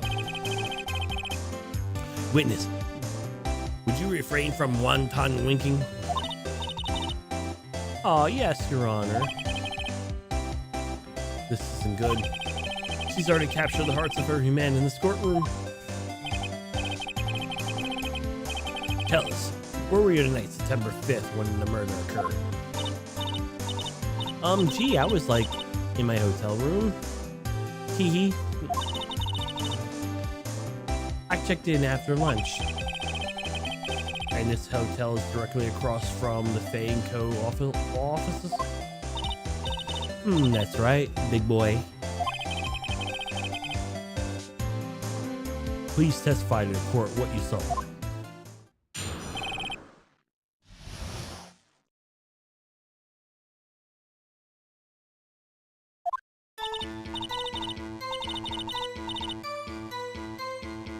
It was like around 9 at night. Looked out the window, you know? And then, ooh, I saw that woman with long hair being attacked. The one attacking her was a mousy girl sitting in the defendant's chair. Then the woman, like, dodged to the side and, like, ran away. But that girl, she got caught up to her and she hit her hard. Then the woman with long hair, she kind of like slumped. The end, that's all I had to say. Wink every little bitsy witsy. Wink.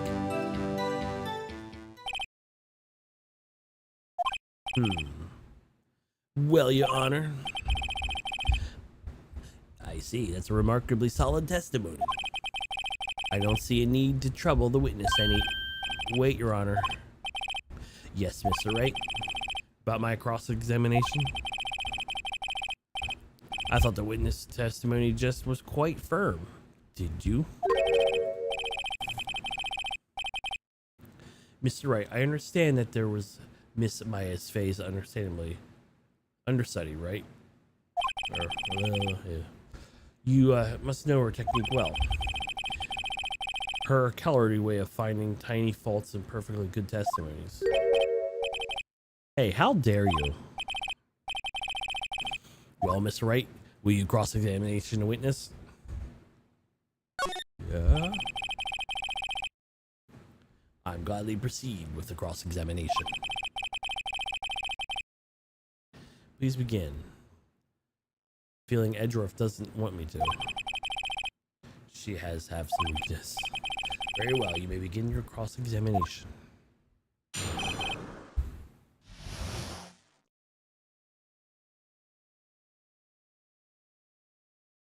Oh, man.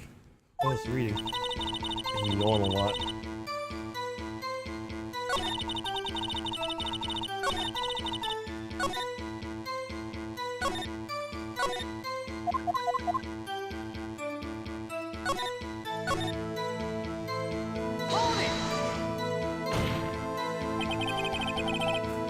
How do you know she was the defendant?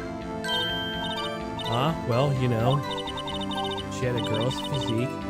Women know these things. Look, I just know, okay? There was only one person at the scene of the crime with a girl, short, girlish figure. The testimony is bulletproof, Your Honor. He's right. Yep, he's right, or I question the testimony. Well, I would have to obviously question the testimony. Hold on a minute, that testimony stinks. What? Miss May, I'm willing to bet that you're lying.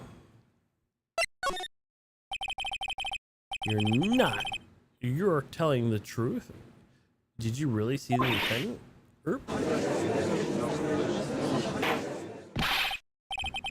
Mr. Wright, what is the meaning of this? Yes, what's the meaning? Somebody telling me because I'm clueless about this. I mean, okay. If you really witnessed my client Maya Fay, You would have noticed her clothes before noticing her physique. Strike a nerve there, your eyes twitching.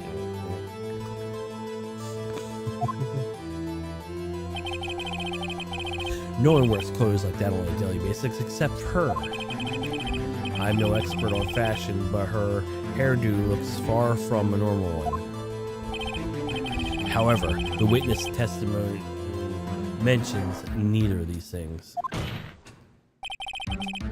The testimony is bogus.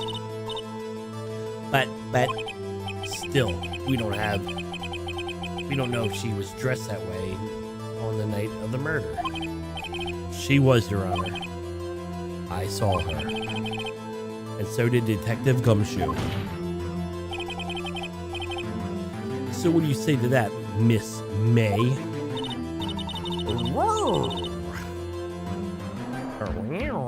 Maybe. Most likely.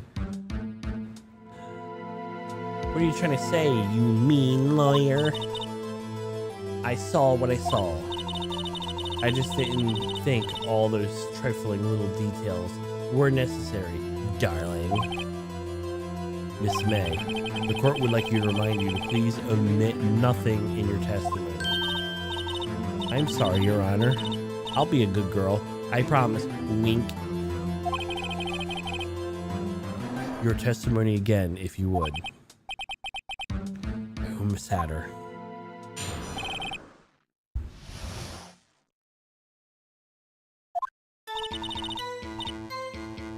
I did see everything. I did. The victim is a woman, dodged the first attack and ran off to the right.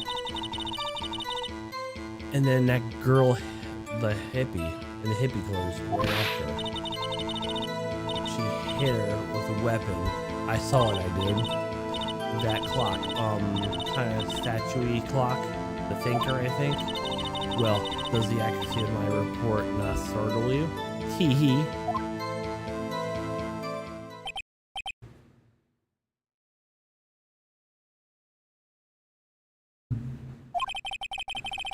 I wish you had been so detailed from the beginning. Please begin with the cross-examination. Witness's account. I did see everything I did. The victim, the woman, dodged the first attack and ran off to the right.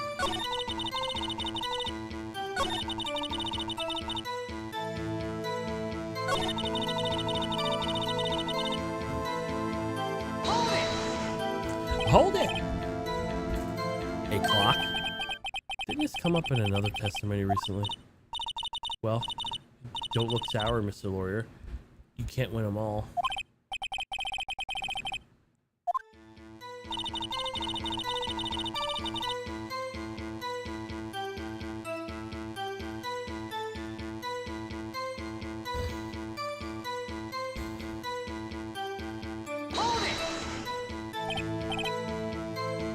Clock.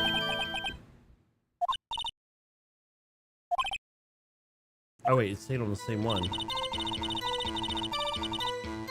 Oh, weird.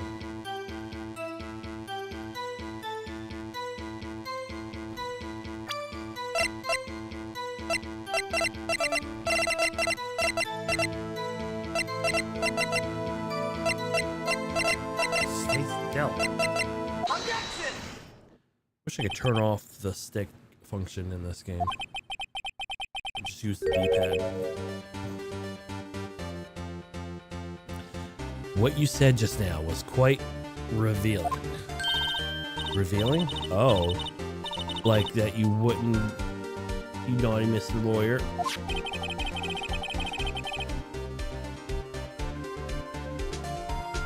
You just said this. Statue of the Thinker was a clock. But there's no way of knowing that just by looking at it. Another person in much of the same position as you recently called this a clock, too. And he was found guilty of murder.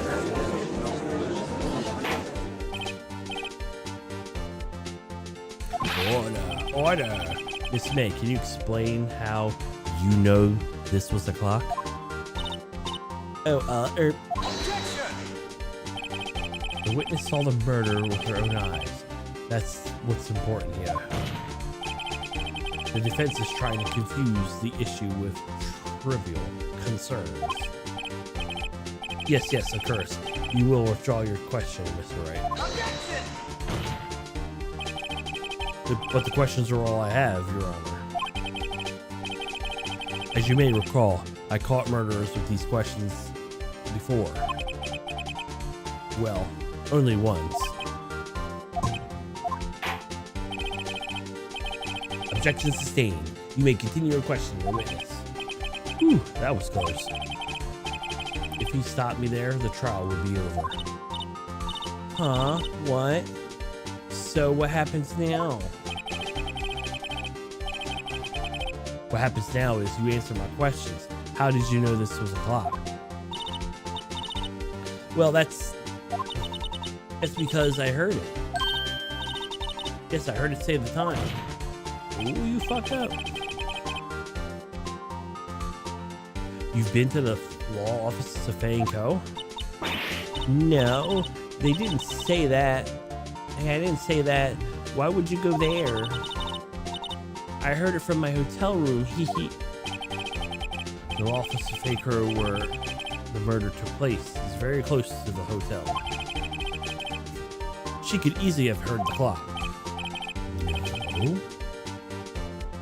Well, Mr. Wright, are you satisfied?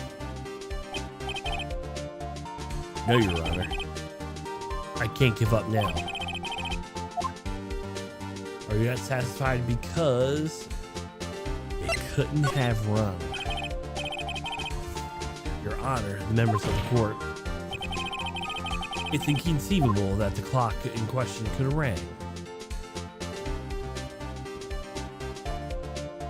It's empty because guess who took out the parts?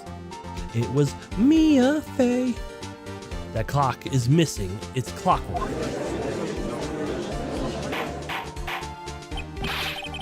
How could you possibly? Take a look right now.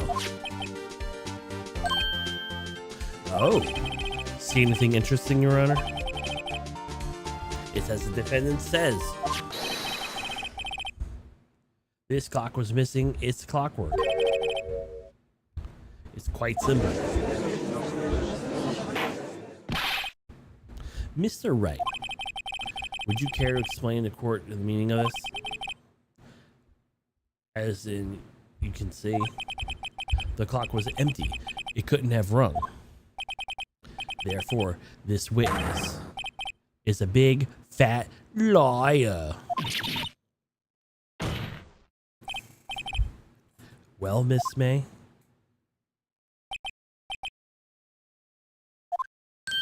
Tisk, tisk. Quite a show you've put on for us, Mr. Wright. He knew the clock was empty. Somehow he knew. I'm afraid you've forgotten one thing, however. Indeed, the clock was empty, as you say, it can't ring. However, we must ask, when was the clockwork removed? If it was after the witness heard the clock, then there were no contradictions. That's true. That is a possibility.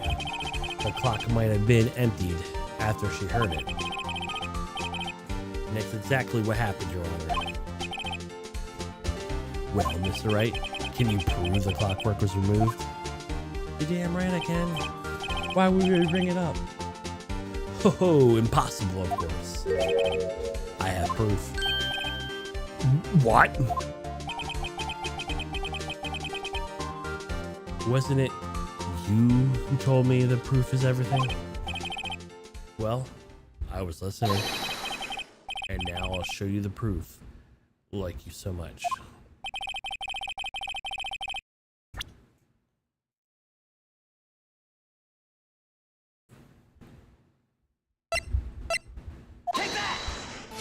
Remember that phone call we got? Very cute cell phone. Oh, you have a girly cell phone. Wait. This isn't my phone. Listen. The defendant cell phone, and it contains a recording. The recording of a conversation she had with the victim on the day of the murder. Order! The defendant's cell phone? This wasn't brought up in my intention, because I took it before he got it. Perhaps Detective Gumshoe overlooked it. Rumble. That good detective better remember he's up for evaluation soon. I gotta say, I'm starting to feel bad for the big fella.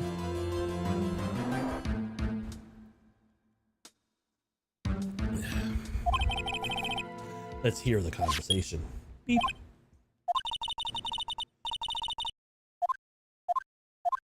We've already read this. We've already read it.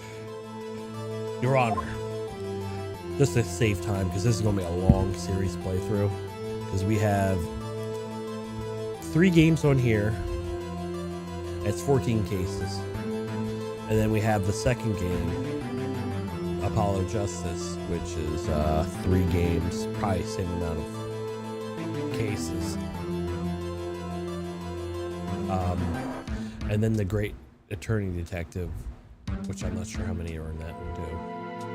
And then we had Miles Edgeworth coming out soon, which I want to go through, to have 2 games in it. One that's never been released. So I got a new one. I haven't played these games before, but not since their original release. So I do remember some stuff. Well, Miss May, would you care to explain to this court just how that weapon was a clock?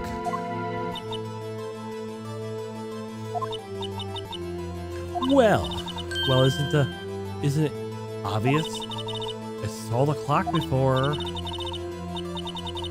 And what store was it again? I go so many. Oops, I forgot Wink. You're lying again, because Larry said he made it, remember? Well, she wouldn't know that, but... So the witness has seen this before? Would make sense. Does the defense have any objections to that, Mr. Wright? Y'all? She claims the witness had seen it before. But this directly contradicts a piece of evidence I've already submitted to this court. Well, let's see it. Please produce this evidence that will prove the witness has not seen that clock before. And I'm pretty sure I have to do the thinker. So, put him in there. It's simple. This clock was never in any store ever. What? A friend of mine made that clock. Only 2 exist in the world. That one here. That one isn't here and is in police custody. Impossible. Everything is solid, sold in stores. Miss May, I think it's high time you went shopping at a better excuse. Damn!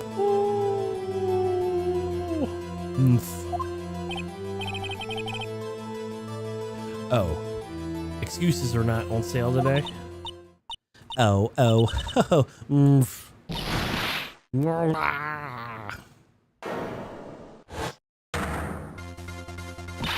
Now I'm serious. What do you see, you porcupine head? That stupid clock. Doesn't matter, okay? She did it, and she would die for it. Die.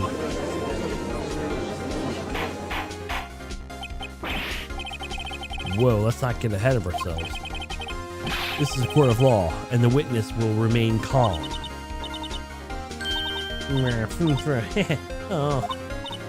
Oh, silly me.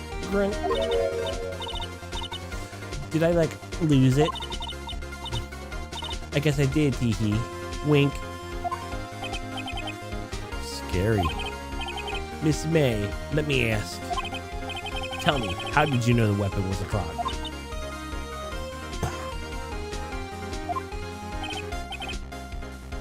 Oh dear. Does the defense have an opinion on this behavior?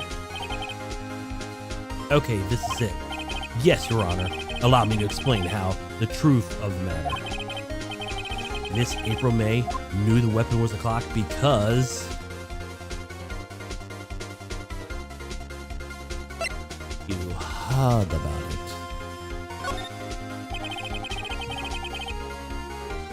The witness has never ever held a clock in her hand.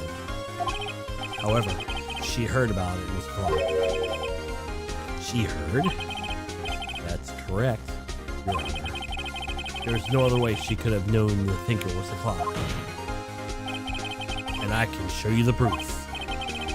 Well, this is interesting. Let's see it then. Show the evidence proving the witness heard that the murder weapon was a clock. She had a wiretap. Have a look at this. Oh, that's... This was found in Miss May's room.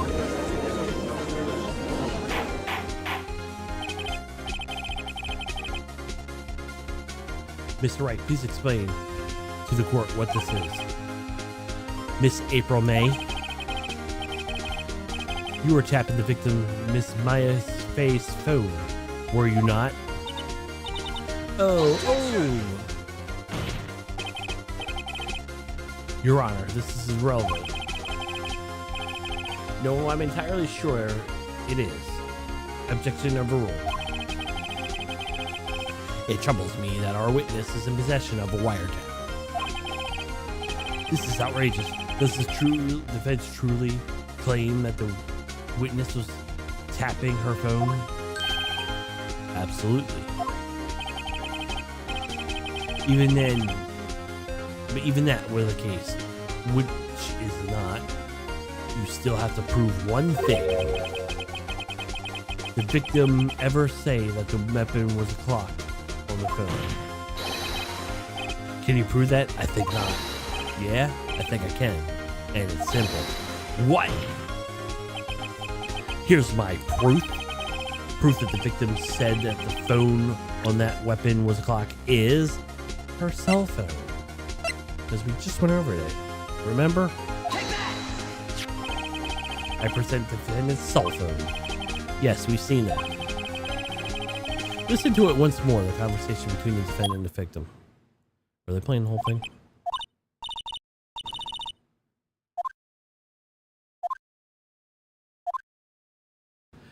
It's a clock!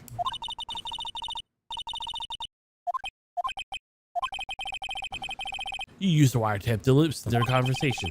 That's how we knew the thinker was a clock. Am I wrong? Objection!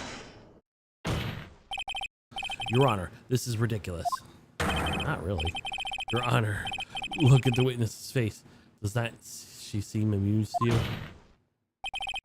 The defense demands an answer.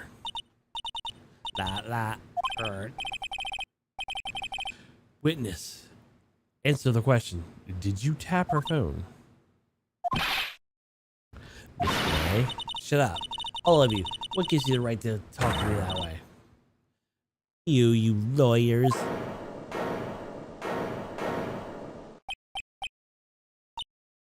It's no fair. All you ganging up on me like that. So I'm the bad girl? Is that it? Is that it?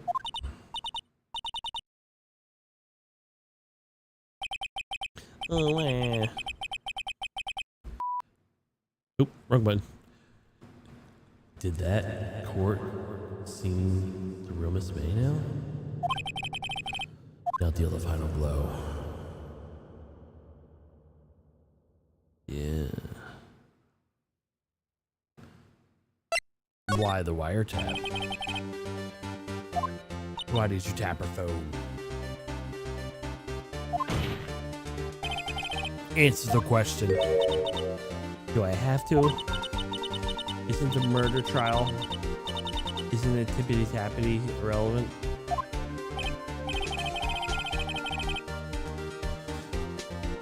God, you said whatever wants to decide. Miss May, were you tapping the victim's phone? I hardly call that irrelevant.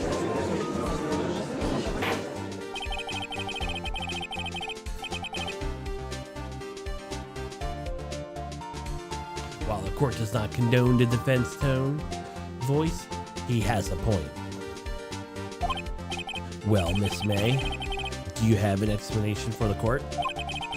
Can you prove you had nothing to do with this murder, even though you tapped her phone?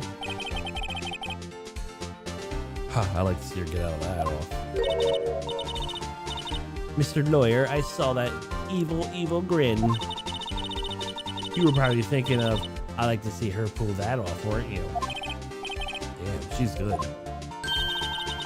Well, you're not the first man who thought that. And of course, I can and I will. You can't be serious. No way. Way, I say, way. Oh, I assure you, I'm serious, Mr. Lawyer. Okay, so killing happened around 9 at night. Why, that's just when I was getting room service from that sweet bellboy. Room service? Iced coffee, I believe it was. Iced coffee, you know, like normal coffee, but cold. If you don't drink it quick, the ice melts and you have regular cold coffee. Iced coffee. I think I'm making this up. Asked the bellboy. Wink.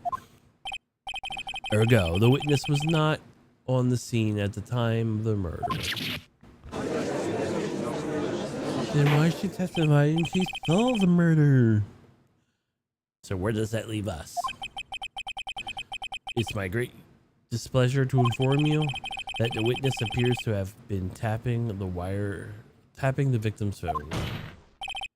However, that's a separate crime and has no bearing on this current case whatsoever. Her testimony stands. She saw the defendant, Maya Fey, commit murder. No, you're not gonna let her walk away. There's no way I can let her win unless you tied to Miss May. Murder somehow. Well, does the defense have anything to say?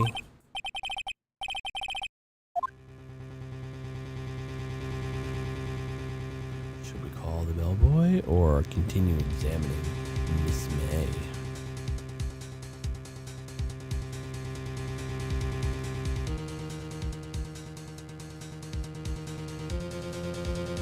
Oh, we have to call the bellboy. The defendant would like to call the bellboy as a witness. There's something suspicious here, and I'm going to get to the bottom of it.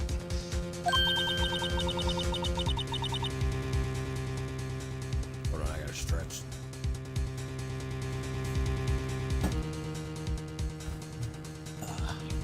I don't know why I did. It's just like, do it now. I think you've sucked in quite low enough already. I object to calling the bellboy.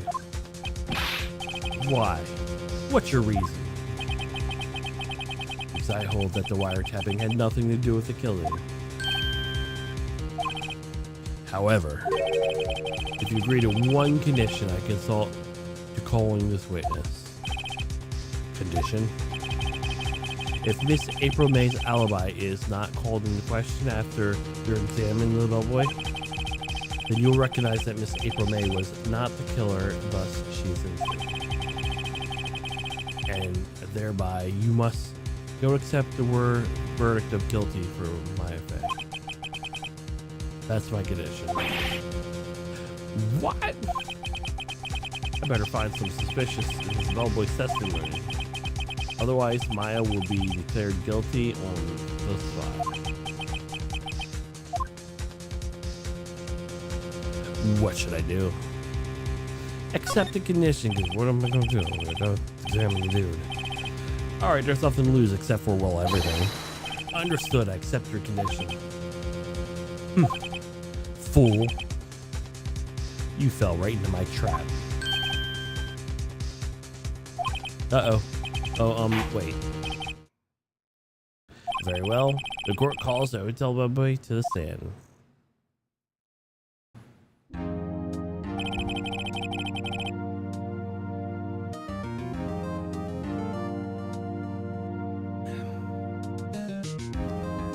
I believe we're ready for the witness to testify.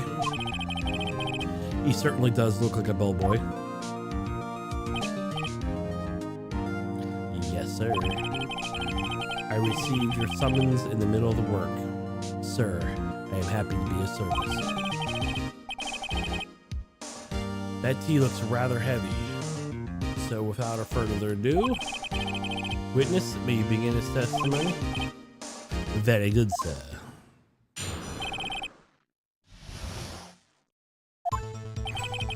I am the head bellboy at the fine Gateway Hotel in business for 4 generations. Well, that's irrelevant. I believe I received a call after 8 the evening from our guest, Miss May. She asked for an iced coffee to be brought up to her at 9. On the dot, sir. I brought her precisely the requested time, of course. I believe the iced coffee to our guest, Miss May herself. I see. The defendant made cross-examination. Right. I'm ready. I hope. This is it. I can prove Miss May is involved with the murder now. Mile be finished. Well, you better figure it out, Phoenix. You know what I'm saying? Phoenix, right?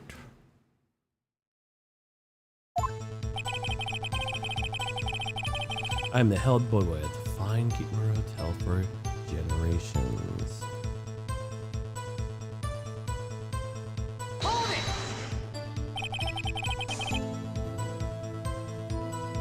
And what do you do at the hotel?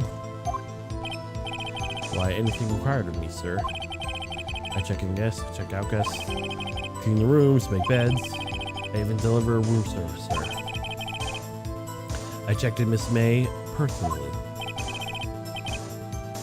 Are you always this prim? Mr. Wright, will you refrain from asking frivolous questions? I believe I received a call. Are you sure it was Miss May on the phone? Absolutely, sir. How can you be so certain? I checked Miss May in personally, sir. Not only did I see her in her stunning radiance, I also heard her voice. And then I saw them and to the point of being remembered her quite so well, sir. Yes, what then? Oh.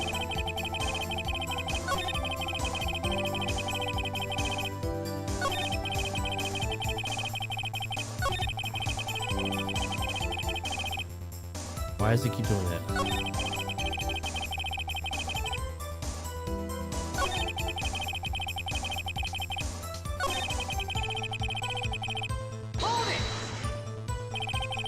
Precisely 9 then. Precisely, exactly, and most definitely, sir, 9 p.m. How can you be so sure? Miss May is quite insistent that it be brought in then. Oh, bellboy, tee-hee, I'd like a nice coffee exactly at 9. Something like that, sir. Therefore, I knocked on her door at the crack of 9 o'clock, sir. Why would she be so particular about the time? I delivered iced coffee to her guest, Miss May herself.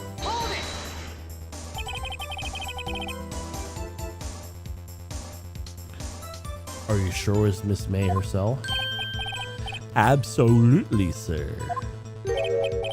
Absolutely? Yes, sir, as in so very absolutely, sir.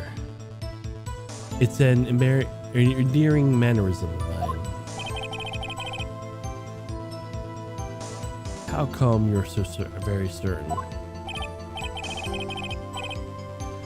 When I thought I brought the room service, sir, she be the guest, sir, favored with, embrasure, sir. Embrasure? Is that a French for embrace? It's French for kiss, sir. But I'm not French, sir. But not a French kiss, sir. More of a peck on the cheek. Why would she have done that? I believe perhaps she was more momentarily swayed by my prim demeanor, sir. It was the moment I shall never forget, sir. Sounds pretty fishy to me. I think Miss May would be up to something if I ordered a billboard. It's no good. There's nothing there. Is it? Just. Finally, you understand. The bellboy had absolutely no reason to lie now. Have you any decency that you will end your ridiculous cross-examination here? It was a bit tedious. The witness may leave the stand. I can't let him do this. I can't. Protest.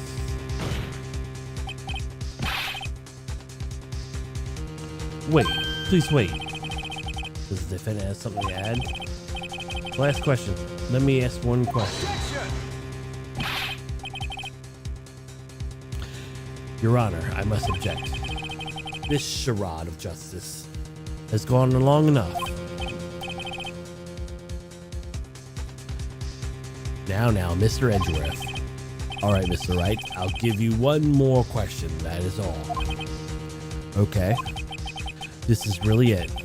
Now is my last chance. Now I must ask him about the check-in. Yep. Can you tell me about the check-in? Tell me about when you checked in, Miss May. All right, very well, you sir. My first thought was she was a beautiful, beautiful person. She was just my type of girl, so it was a disappointment, really. I see. Oh, excuse me? What exactly is a disappointment? Well, I'm not without charm, sir, but even I'd have a little chance of her love for there. What did he just say? What did you just say? Or, it's rather quite... Bellboy, tell us the truth now. Did Miss May check in with another person? I object. That is objectable. Objection overruled. The witness will answer the question. Yes, I see. Why did you not mention that in your testimony? Well, sir, you didn't ask.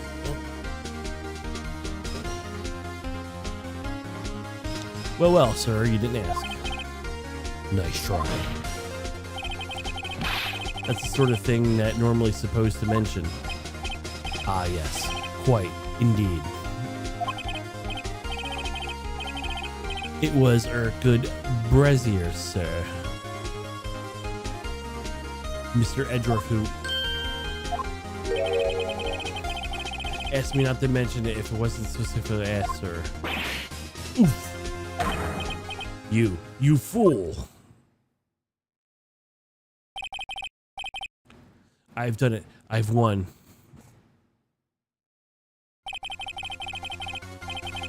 Miss April May checked in a twin room with a man. Correct. Yes, sir. Then you brought the room service? You didn't see a man in that room? That's right, sir.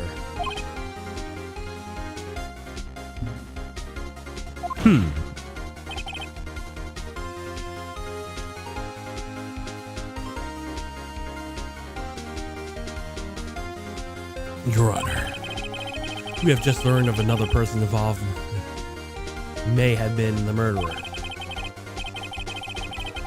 In light of this new fact, I hold it quite impossible to judge the defendant. Wouldn't you agree, Mr. Edgeworth? And who, Mr. Wright? Who is this other person? Simple. It was the man with Miss May.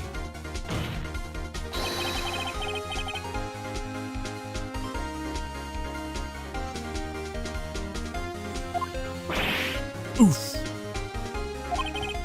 Your Honor, it has been previously revealed Miss April May was tapping the victim's phone.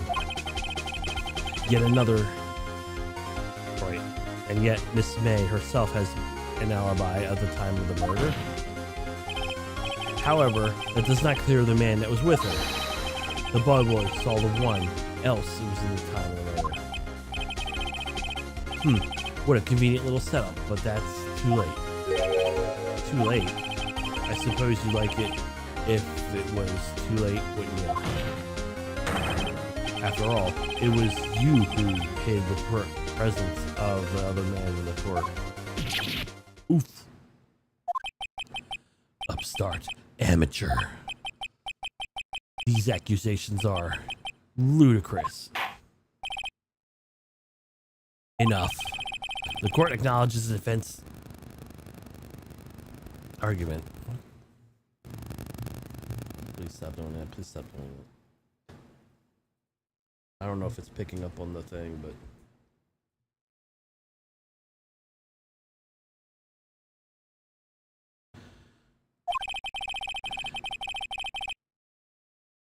I expect the prosecution and defense to look up this matter fully. I am understood. Yes, gasped Your Honor. That is all for today for the trial of Maya Fey. This court is adjourned.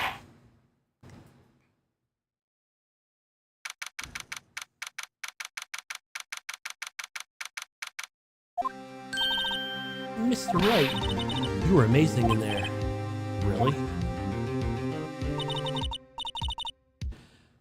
I think I might be your newest fan. Oh, I was just doing my job, you know.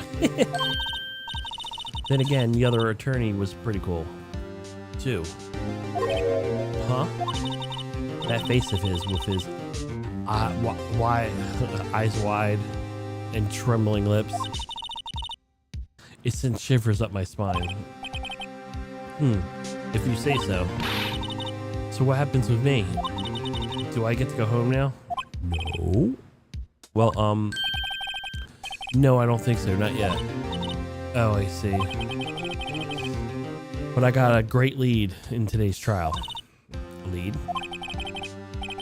That the man with Miss May, he's the key. Oh, I get it. What happened to Miss May after that anyway? I heard they arrested her. I guess she's learning her charms don't work everywhere. Probably at the detention center now. May have to go down there later. Anyway, this case is far from closed. Yes, sir. I'm going to find out about this man. Do you think he was the one who... Maybe so. Sis.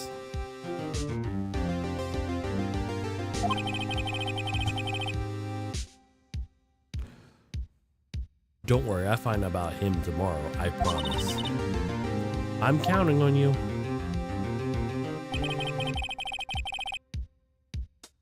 I asked for a full record of April May's testimony. I thought it might come in handy during the trial tomorrow. but I know I have it.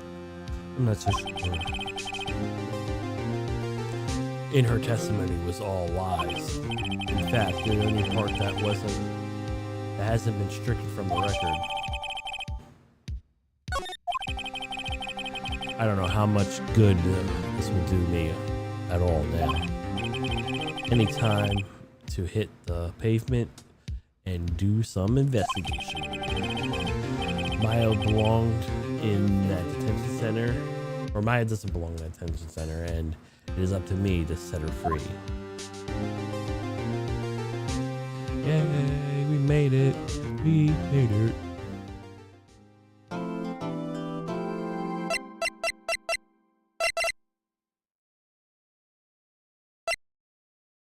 Do I have to show everyone that it's doing it on its own? You're driving me crazy, controller. You really are.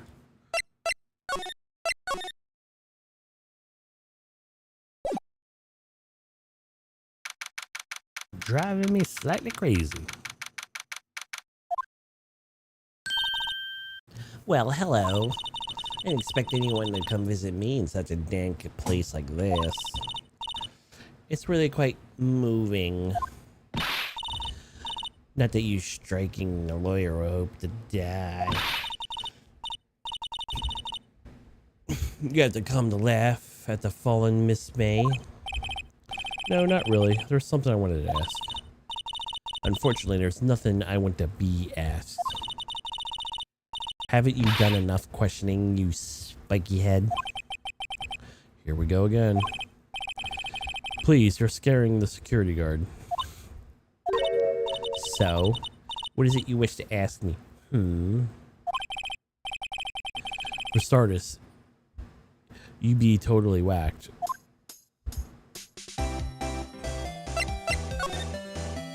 Not the man who stayed with you in your hotel room. Can you tell me about him? Where is he? Come on. No way, Jose. There's something I had to get her to talk.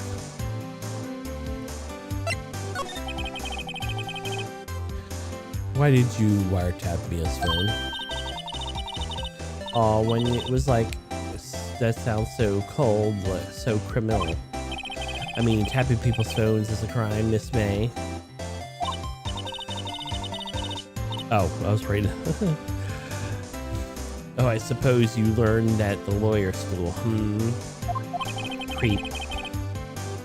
Impossible to talk. Your attitude. Say, why are you so angry? I mean, you don't look like a bad person. Oh, that does it. You bottom-feeding, scum-sucking lawyer. Bottom? I can't tell if she has a thing against lawyers or just me. Probably just you.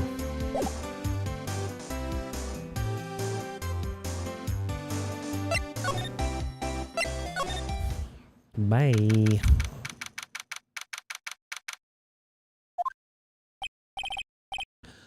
Oh, welcome, sir.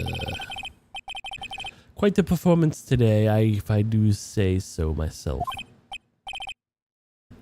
Oh, thanks. Sorry for putting you on the spot like that. Oh no, not at all, sir.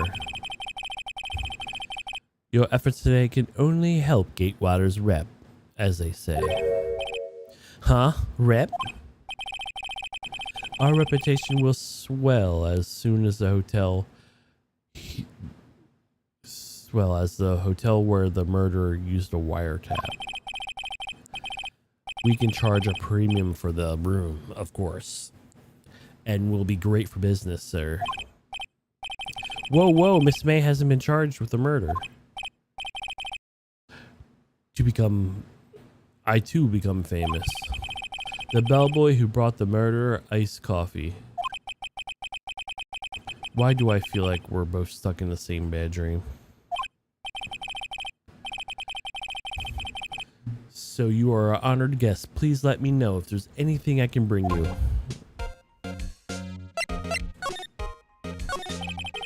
About Miss May. Oh, her, sir. Not to boast, but I knew at the moment I saw her. She'd do it, I said. Do what? I'm starting to think the most suspicious person around is this guy. I wanted to ask you about the man who's Miss May. Ah, yes. He struck me as a real lady killer, if you'll pardon the expression. I knew it from the moment I saw him, sir. He and I were the same ilk, both carry the scent of danger. There's a total agreement, Mr. Psycho Bellboy. If you had a photo of that man, I'm sure I could identify him. A photo? Could you tell me about this hotel? Absolutely. On that subject, I have an excellent idea, sir. Currently, this hotel is known as the Gatewater. I propose to add a subtitle. The Gatewater Hotel, Murder Manor. Well, what do you think? I don't think they did that. Sounds great. Whatever floats your tea set. Because he does go on to become famous. He becomes the head honcho of the hotel.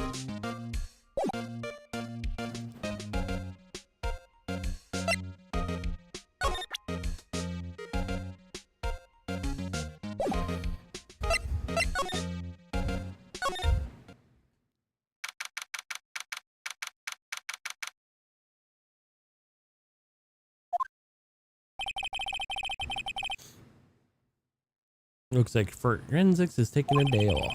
Detective Gumshoe is nowhere in sight. The police really gave this place a working over. Doubt there are any valuable clues left. I suppose I can't hurt to take a look around, though. Examine Mr. Charlie.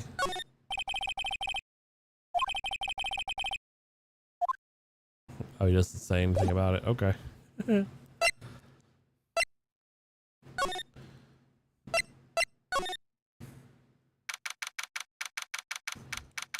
Oh, look, something's missing. Huh? Looks like Gorgasburg's out today. Again. Maybe he's avoiding me for some reason. He could be. Wait a second. Wasn't there a giant painting here hanging on the wall? Yeah, it's the painting of fisherman. Wasn't it a very memorable painting anyhow?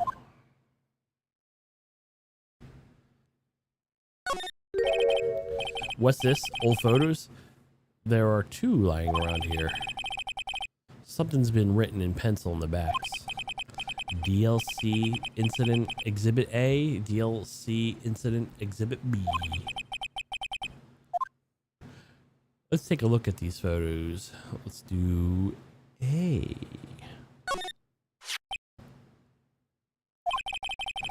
I'm sure I've seen this person somewhere. Perhaps I'll borrow this photo. I'm sure no one will miss this one little photo. Might be a valuable clue here. I'll take it for now. I don't think I actually need this one though. It's R1.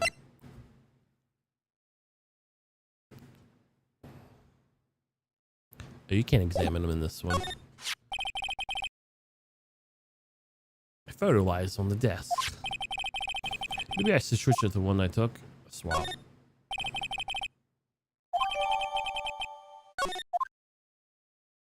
Okay.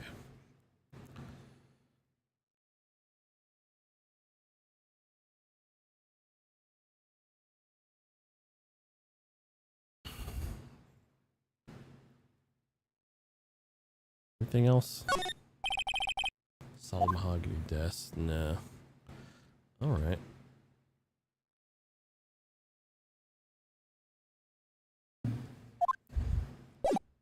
Let's go back to the bellboy. Bellboy. Bellboy.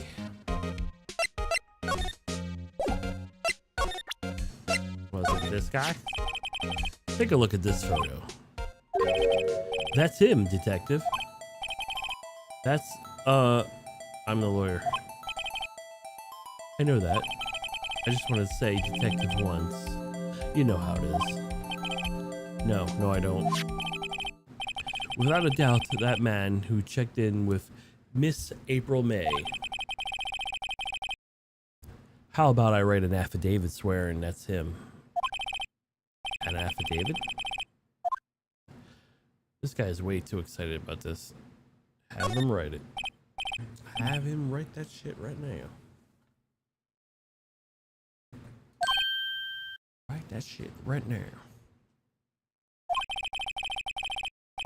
I've always wanted to write an affidavit, sir. From henceforth, I will be known as the bellboy who swore the affidavit. Just hurry up and write it.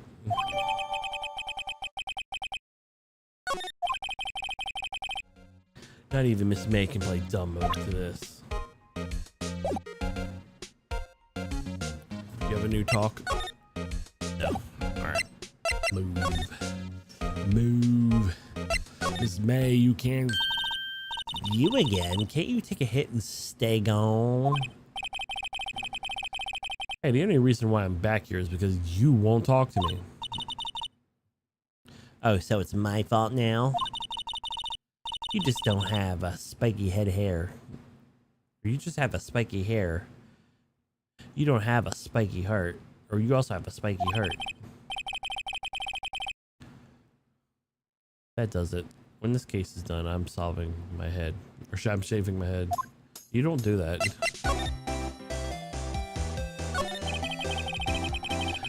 About the man you stayed in the room with your hotel. Can you tell me more about him? Where is he? I'm not telling. Look, you're being accused of murder. I don't think you want him protected. Or you would. You would have sold out the late Miss Faye to the cops. No. See? Damn. Maybe if I had something to get her to talk. So let's present.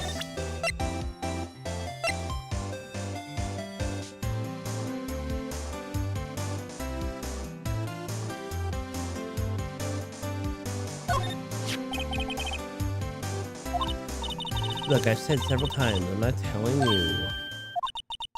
Where did you? A reaction. So this is him, isn't it? What? Who, when, why? Is it him?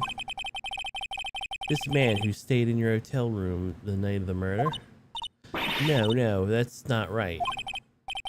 Nice try, Miss Cooperative. Do you have proof that it was him? Yeah, I have proof. Show me proof. I'm so close. Take that! Do you have a look at this? What's that? The bellboy's affidavit. It tells us everything he saw. Such as a man you checked in with.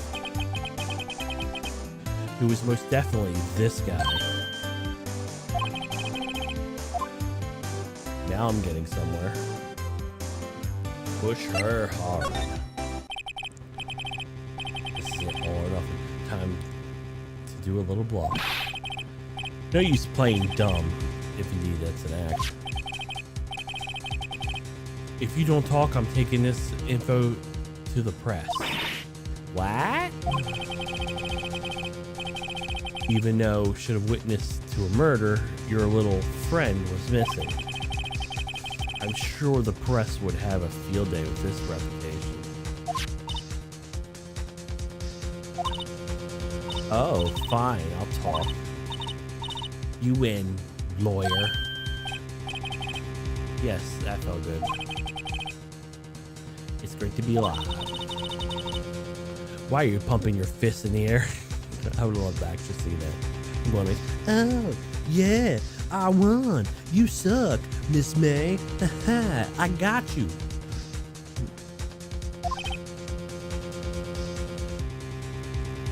cough. Now, tell me about the man you were with. That man, he's my boss. Red White, the president of the information gathering conglomerate, Blue Clerk. Red White? Information gathering?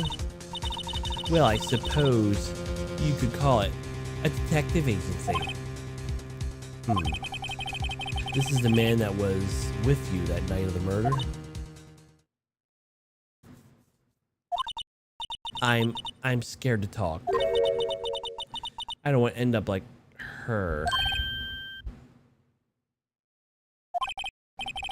It's okay. Just ask Mr. White himself.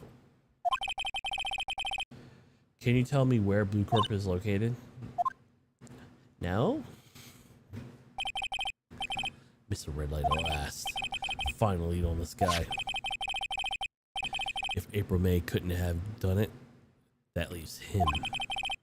Time to take action. Bellboy's affidavit was discarded.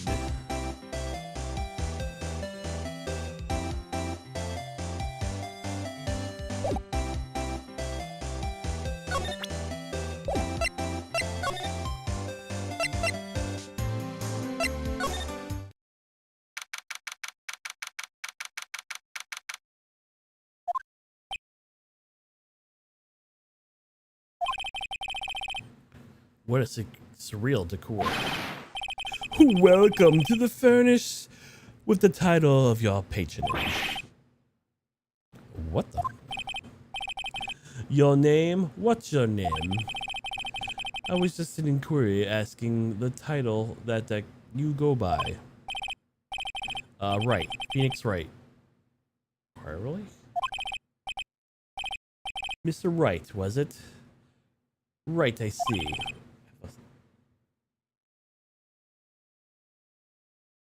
Feels like I have a hair on my nose or something. Splendiferous. Perhaps you have intimidated you with my giantesque vocabulary. What is this guy's problem? I'm Red White, CEO of Blue Corp, you know.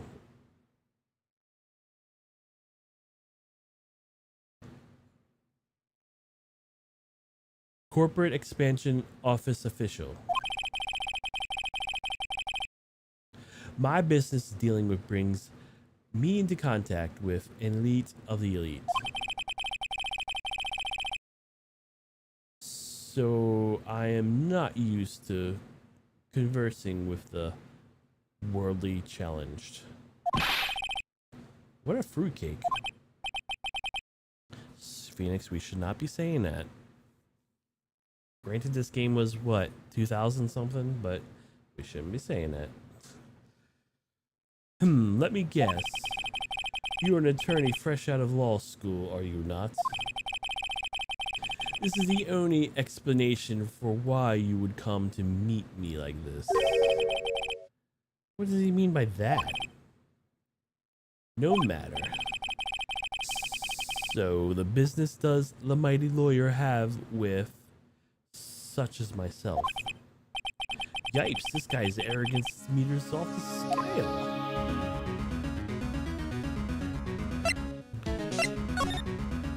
Miss May. Miss May, an employee of Blue Corp, is she not?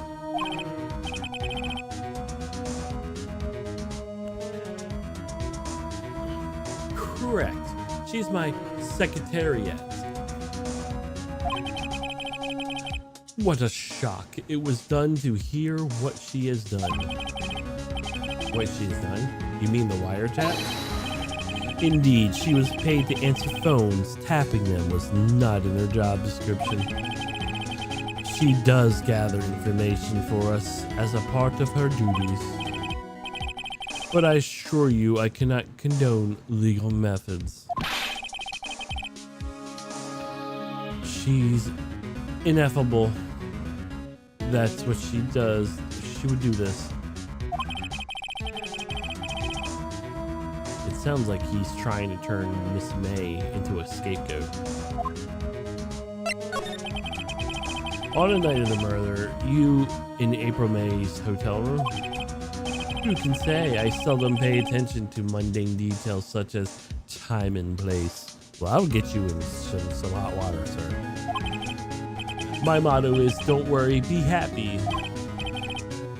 Still, Mr. White. The hotel bellboy stated that on the record that he does remember you very clearly. No matter, the bellboy can say what he pleases. I still will talk to you. If you want to speak, put me on the witness stand. Although I doubt you'll be capable of doing that.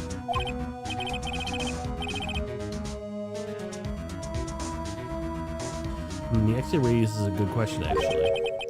Why didn't the prosecution call him as a witness? He should be able to see the same thing as April May. Oh, the police, the courts. To me, they're mere toys, playthings for my amusement. What kind of company is Blue Corp anyway? An excellent question. We buy and sell various kinds of information. We are the company of the future. You might say we are the future. Sell information. In just 10 years, we built the business up on the grand office. You see now. The case where you're wondering Blue Corpse was named after the color blue. I, Red, White of Blue Corp, the founder and CEO, named it so. And why do you ask? Because I like the color of blue, of course. Fantastic, is it not? I guess. There's a painting that's been bothering me. Yes, that might be. The big painting on the wall over there.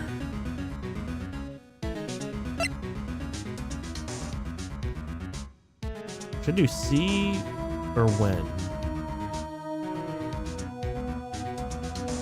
Probably C, because we did see it. When probably doesn't really matter. It's gotta been recently. You know, actually, I've seen that painting before. Oh? Just yesterday, actually. Your point being? My point is simple, or rather, my question is simple. Why is that painting hanging on your wall? Mr. Wrong, was it? Right. It apparently you do not fully grasp your position here. I ask, who are you? A lawyer. No, my feeble friend, a mere lawyer. You're worth nothing, zilch zippo nada. Just like that excuse for attorney Grudyberger. Oh, now you just linked yourself to him, you dipshit. What? Ah! Oof. Nah. He punched me. Mr. Lawyer, what will you do, eh? Charge me with assault? Charge away, I welcome it. For you, who will be found guilty. What? Heed my exposition. The police, the courts, they all do my bidding. So you say. But I wonder what kind of control is really possible. I don't expect you to understand. It's the world beyond your comprehension. You mean you came here with Grudyberger's, I presume? Mr. Grossberg's, yes. Then you must ask him, why is it that this painting his painting hangs here? Perhaps he will tell you. Perhaps he will explain how a man can live a life purely for his personal profit. Go now. Skidano. There is nothing more to discuss. It's fine, I'll come back. I'll go to Grudyberg's and tell him, Why you sell? Huh? I don't think he's noticed me standing here. Maybe I should clear my throat. Ahem. Jumping Jehoshaphat's. Oh, you. What's wrong? You look so pensive, like an old man at the end of his days. I'm not senile yet. I was just thinking about the whole mess. Really, it's been bothering that clear. Today's trial. So you came to see the trial? Yes, I did. Something was bothering me all last night, you see. I couldn't get a wink of sleep. Really? What was that? Well, you see, it's just Mia's sister, that poor little girl. I owe you my thanks, truly. I do not know what would have done if those things had been going poorly for that girl.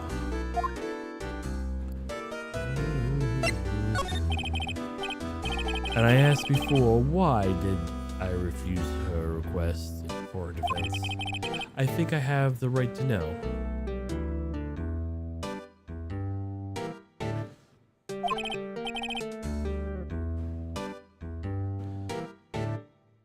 Ah, right, Mr. Wright. No, I'm sorry. It's just I need more time to think about it, my boy. He does seem troubled about something. I'm starting to have a feeling I know what it is. So I paid Blue Corp a visit.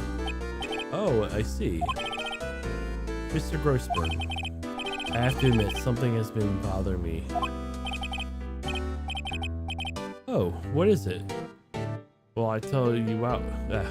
Well, out with it, my boy. You see, it's just...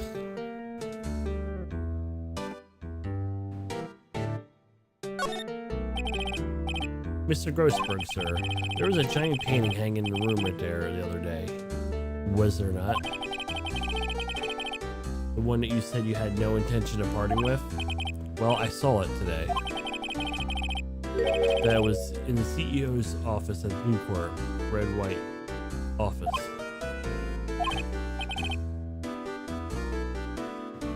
So you noticed. I suppose I have guessed you would. Is a large painting. Mr. Grossberg, I know you and Mr. White are connected somehow. Connected, you say? Yes. And I know what it is. He's blackmailing you. Mr. White has something going on. Doesn't he? Blackmail? I think that painting was very gaudy proof. Oh, I did it. Very well. You may have a chance I've been waiting for. Maybe it's time to get this off my chest so I can clearly rest easy again. After all, there's Mia's understudy. Perhaps it was fate? Perhaps he's talking about Red White, the man who makes his living through intimidation. Blue Corp is a company that excels finding people's weaknesses, I'm afraid. I've been paying them for 15 years now. 15 years? It's all because of the DLC incident. You may have guessed. Name of the back of that photo. As I expected, I could not notice in defense of this Maya because of this. White would have destroyed me if I did. So that's a connection. It is hard for me to tell you this, my boy. But your arresting Red White will be nigh impossible. Possible? Why? He has information on everyone that gives him an iron grip. He owns judges, attorneys, and prosecutors, and police, politicians. But they are bound and able to do harm to themselves and therefore to him. Don't look at me like that. What you see, nothing more than the wait of many years. DLC incident? What is the DLC 6 incident? The DL6 incident is nothing more than the sorting code the police gave the case. It was 15 years ago now, and we'll see a lot more of that in this game. A request is from a spirit medium, Misty Faye. Her name is Misty Faye. Mommy. Yep. Indeed, she was Mia's mother. She had been investigating a murder at bequest of the police, and she failed. No, she didn't. As a result, the police called her a fraud. This is what Maya was talking about the other day. All I could do for her, and in the end, cleared her name of wrongdoing. That murder case, however, remains unsolved to this day. That case is the DLC incident.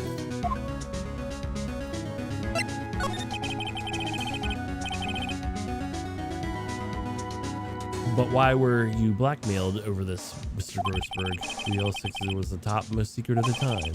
I made sense to the police. I didn't want people to know they were using a medium. But they couldn't let people know. But the one person who did find out, I told him White.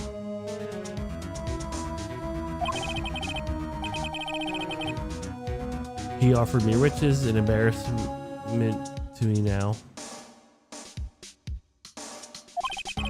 Because I talked, the police were mocked far and wide. In secret, they began looking for the one who sold them out.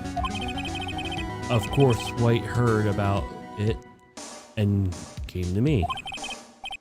Only this time, the officer was blackmailed. Or only the offer was blackmail. There we go. Oh, I see. White controls the law of this country as he sees fit, yet I will still remain to challenge it. Have a close look at Mia's office. Mia's office? She followed his every move for years. She may have recorded something about what she found.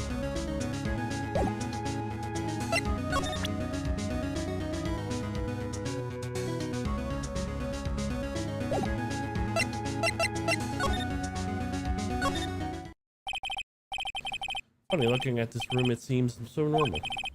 Hard to imagine a murder took place here. Mr. Grossberg said there would be clues here. Maybe I should have another look.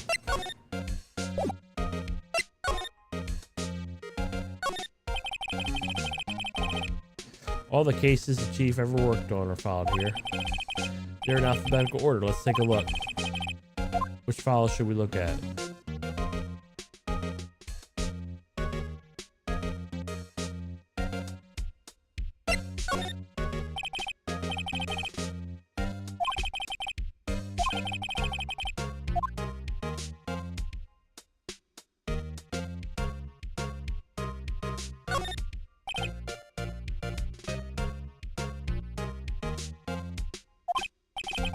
Well, no harm flipping through it a bit, I guess.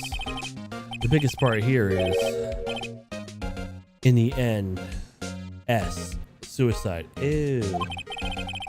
She collected a collection of suicide reports. There were politicians, policemen. There's writing of the most of these are in pencil. White. This is Mia's handwriting. Wait, I get it. Mia thought he was involved in those suicides. White drove them all to... I can use these newspaper clippings. Let's find one of the most disturbing ones. Newspaper clipping gathered.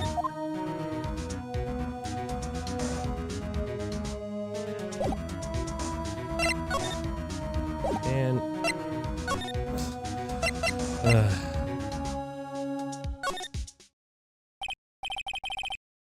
Well, aren't you persistent? Sorry, but there's something I have to ask you, Mr. Lawyer. I really hate having to repeat myself, but it seems messages has yet to penetrate that thick skull. Please stop bothering me.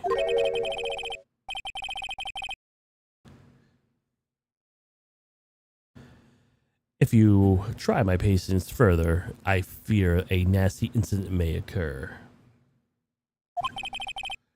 Do I make myself clear?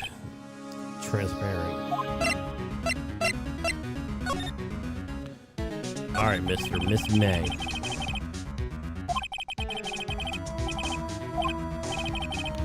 What's the matter? You seem distressed. That's probably pulling the wool over people's eyes. Stop that. Your hot gaze is giving me goosebumps. The fuck? There's no point in asking someone as crooked as this trick question. So I need some evidence to prove man. What's wrong? Is something got stuck in my face? Yes. Why? It's my eyes, my nose, and my mouth. But of course I just... You need to not restrain your mirth, my friend.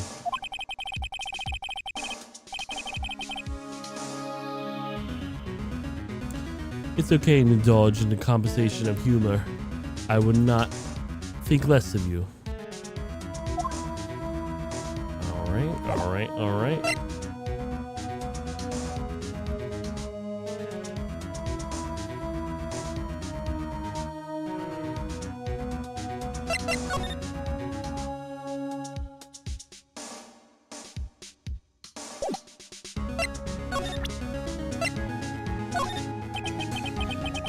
There included me and left me.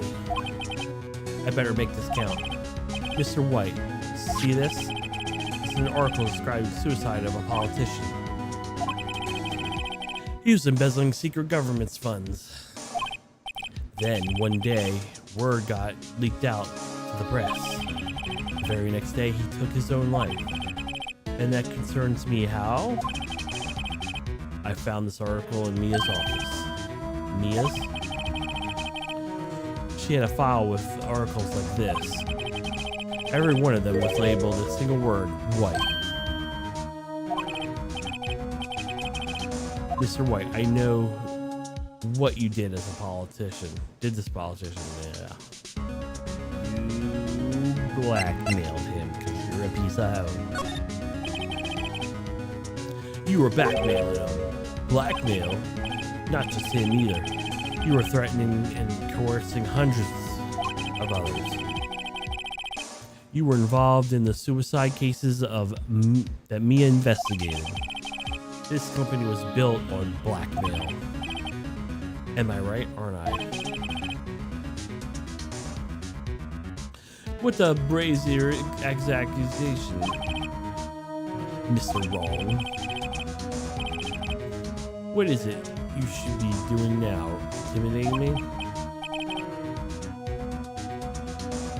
I don't think, well, no, I think not.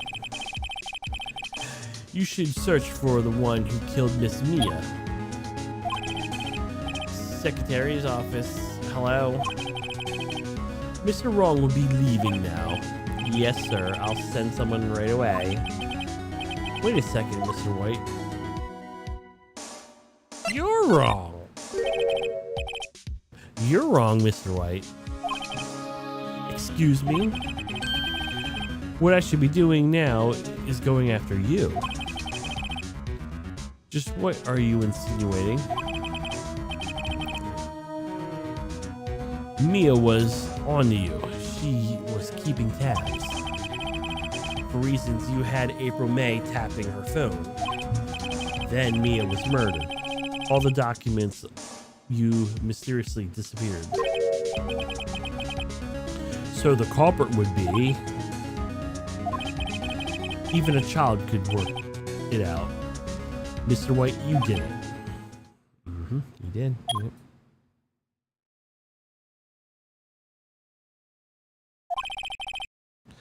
Secretary's office. I won't be needing an expert for Mr. Wrong. Instead, please contact me to the public prosecutor's office. Of course, sir. One moment, please. White, is that you? What are you doing calling me at a time like this? Hello, Chief Prosecutor. I changed my mind. I want to testify tomorrow. What's this about? The Mia Fey case. I witnessed the murder, you see. And thus, a very important witness I would like to testify. What? Why now? I thought you said you didn't want to go in court.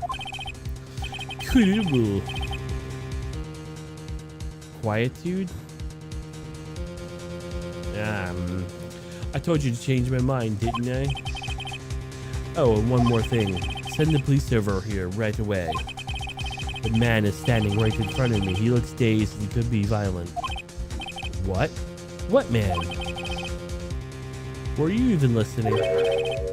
The executioner, the hatchet man, the liquidator, the killer man. What?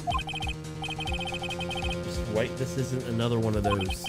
Chief Prosecutor, I do not believe you are in position to freely offer your opinion to me, correct?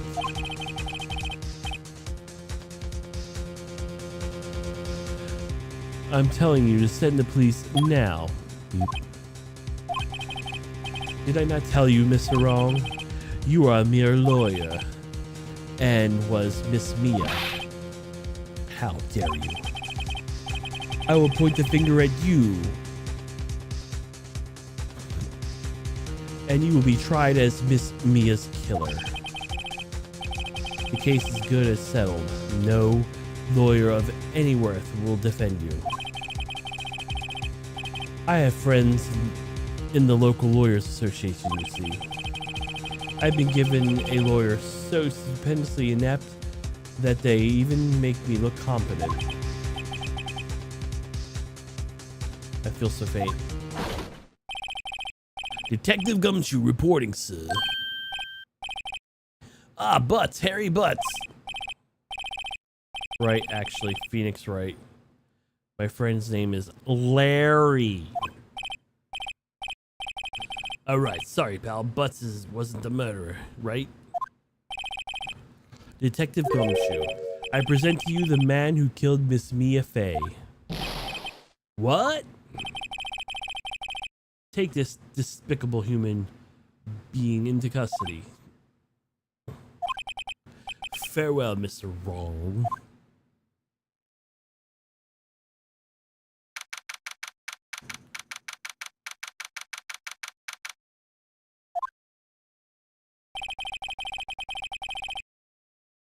I can't believe it's only been a day since my first trial. My trial begins tomorrow. Mr. White's gonna set up a trap for me. And his prosecution will be on it. And of course, Edgeworth included. An attorney was assigned to be my state yesterday. I refused. I had an idea. Right.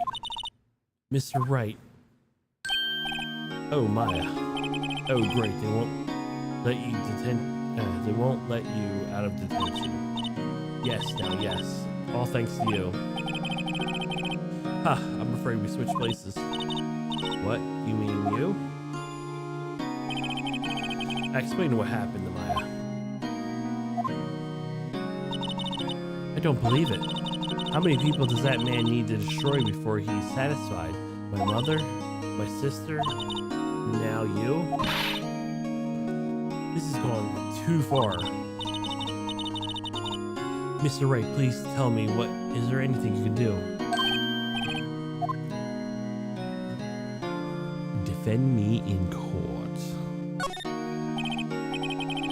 Alright, you can be my defense lawyer tomorrow. Alright. Huh? Leave it to me. I am Mia's sister after all. Lawyership runs in her blood. Wasn't it ghost powers that ran in your blood? I better run to the bookstore and pick up a copy of Law of Rookies.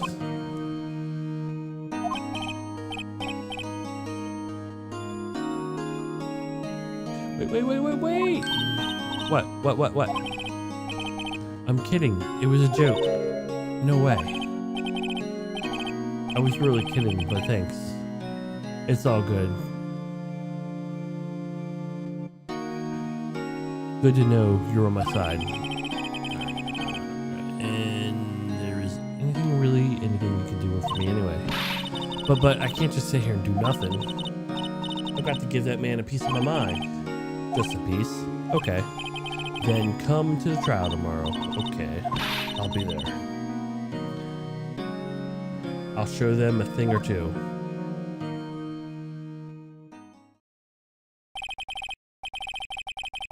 I mean, times may change, yet with a new crime story, the same story, in fact, gotten worse. Lengthy court proceedings are no longer realistic. Beginning in a few years ago, the limit of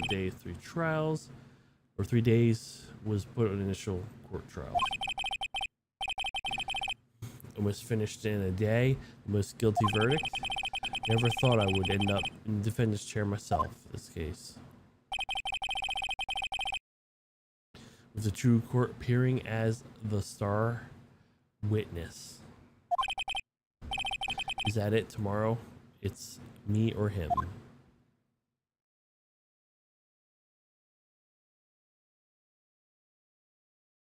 To be continued. Okay, cool.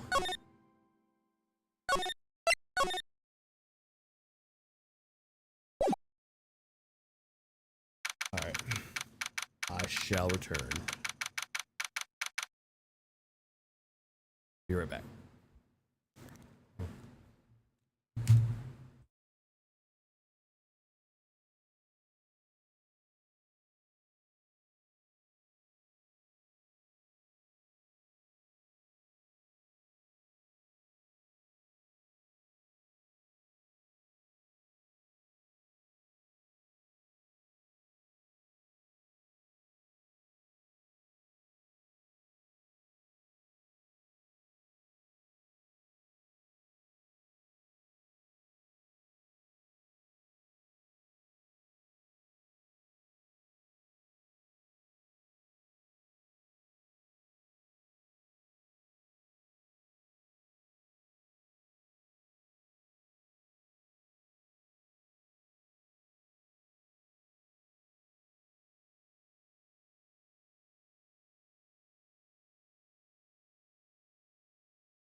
Okay. I is back.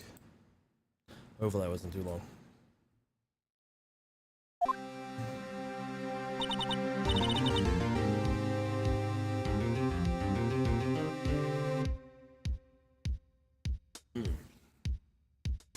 Well, I guess this is it.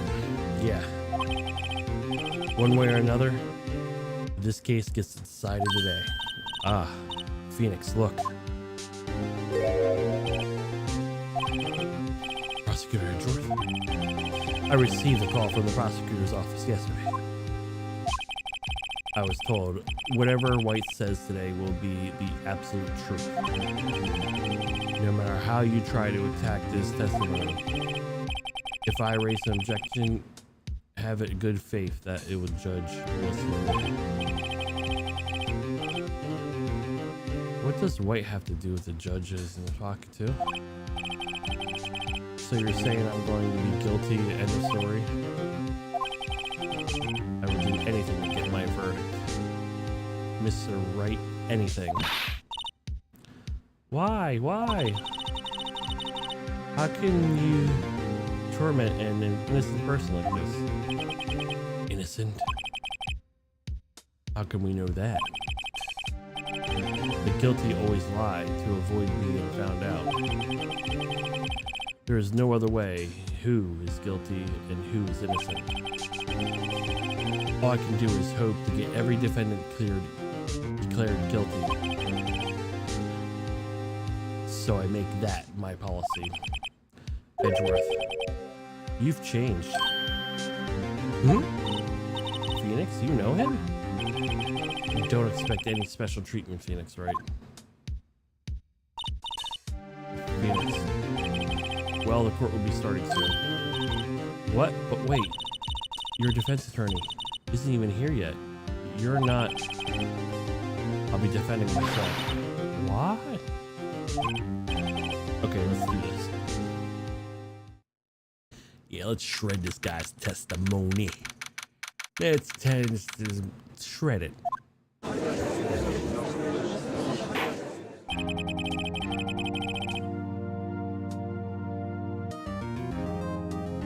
Court is now in session for the trial of Mr. Phoenix Wright. Prosecution is ready, Your Honor. The defense is ready, Your Honor. Mr. Wright, are you sure you're up to doing this? Yes, Your Honor. I'll be defending myself. Understood.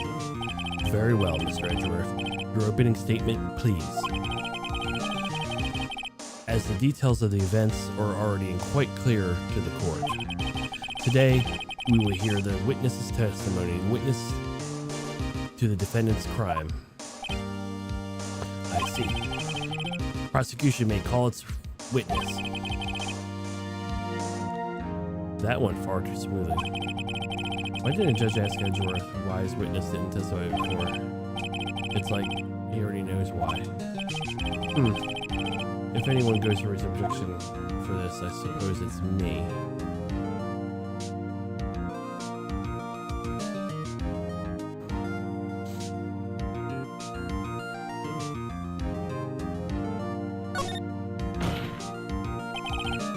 Mr. Edgeworth, I owe you an explanation. You owe an explanation to the court. Why didn't this witness testify against Miss Mia Fey? Maya Fey. I am ever so sorry. Mr. Wright is Mr. White is a busy man, and besides, at the time I thought Miss Maya's opinion, or Miss May's opinion, was all that would be needed. Again, my sincerest apology is to the court. Excellent, Mr. Edgeworth. I appreciate your demeanor. Great, now he gets to show off, and I get nowhere. I would like to call Mr. Red White to the stand. The guy who did it, because we saw him do it. We saw him do it.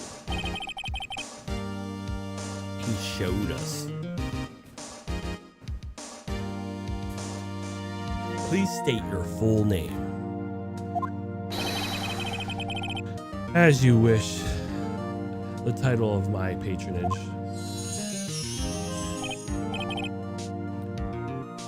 Your name. Yes, that's what I said. Oh dear, do I...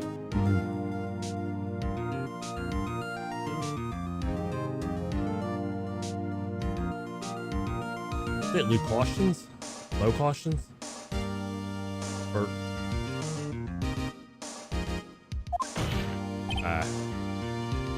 Name. These two are great together. My name is Red White, but my friends call me Blanco Nino. Why?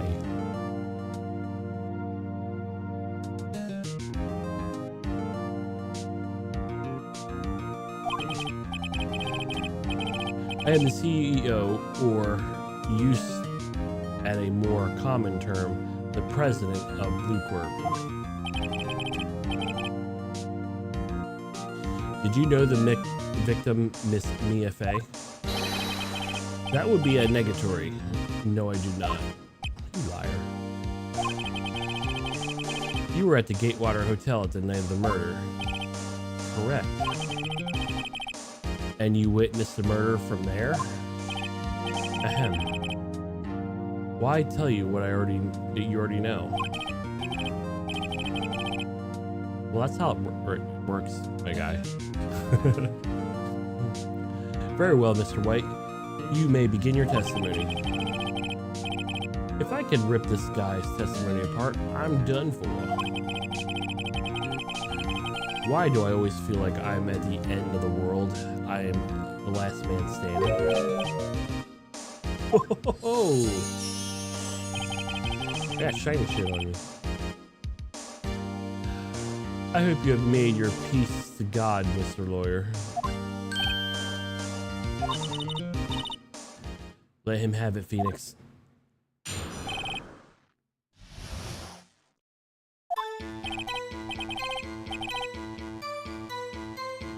Let's see, it was about 9 p.m., I believe. It was quite pursuifying, reading you some papers in the window. And I heard a bedlam coming outside. Surprised, turned to look in the window across the way. That's when I saw him, the spiky-haired man attacking the woman with long hair. Needless to say, that man was none other than you, Mr. Lawyer. I called Miss May over at once. She was flabbergasted, of course. The victim, she ran away, but you gave chase. Finally, there was a terrible impaction, and then it was over. It's kind of weird they're trying to accuse the sister and the employee.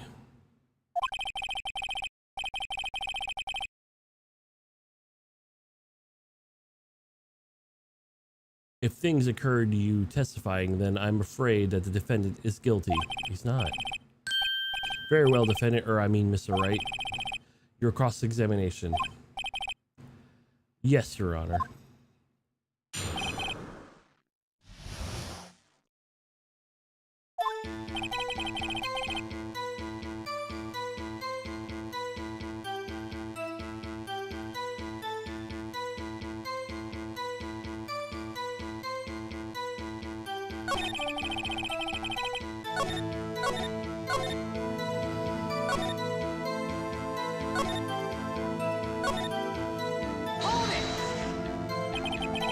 Can you be a little more detailed about that? I think it's worth knowing exactly what happened. Of course, comprende. I do not understand. The victim was attacked by you and ran to the left. You gave chase and struck her down. Are you sure?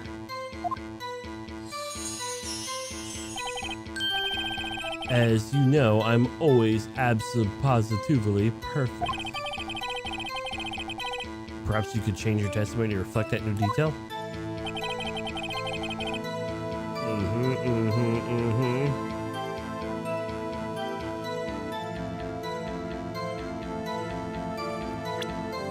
You know what? Someone testified she ran the other direction, you know. Objection!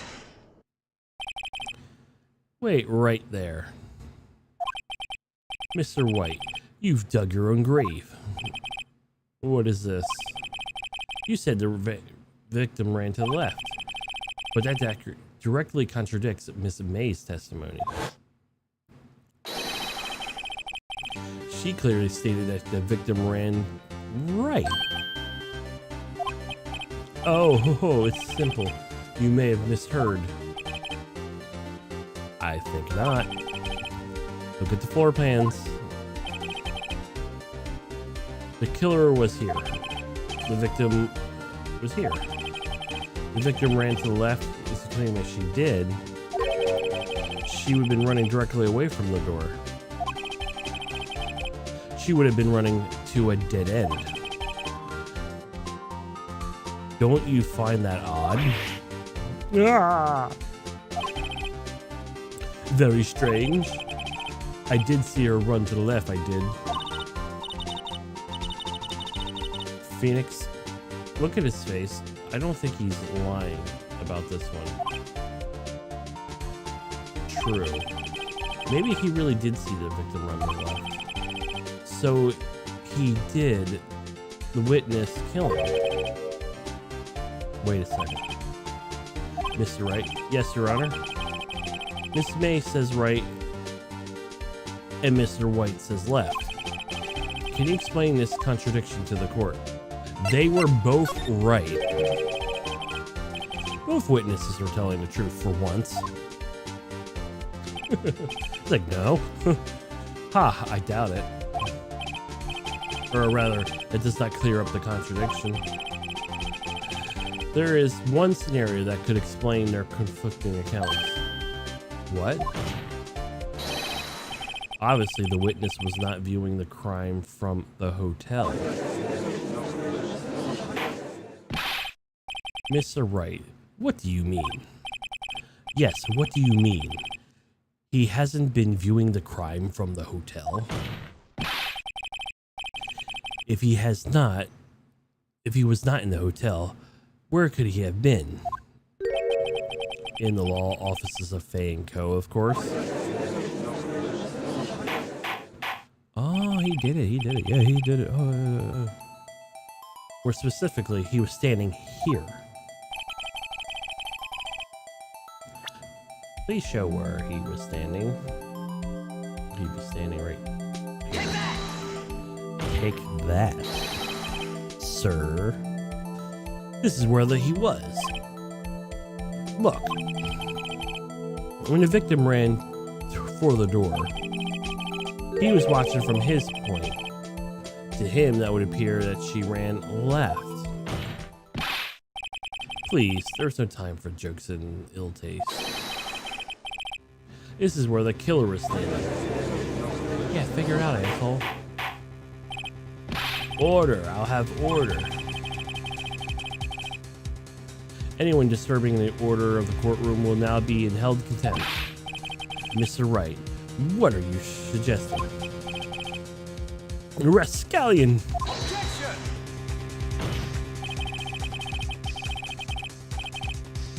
The postulations of the defense are in distortion of the truth, Your Honor. Indeed, they do seem a bit far-fetched. Ho ho ho! You provide us with such entertainment, Mr. Lawyer. What now? He's laughing. The hilarity of the moment made me remember something. It appears I've been unclear from this. I apologize. Mr. Your Honor, might I be allowed to testify once more? Very well, let's hear it. Revise your testimony. Good luck. You can't fix a broken testimony, buddy. Yep. All right. She ran to the left.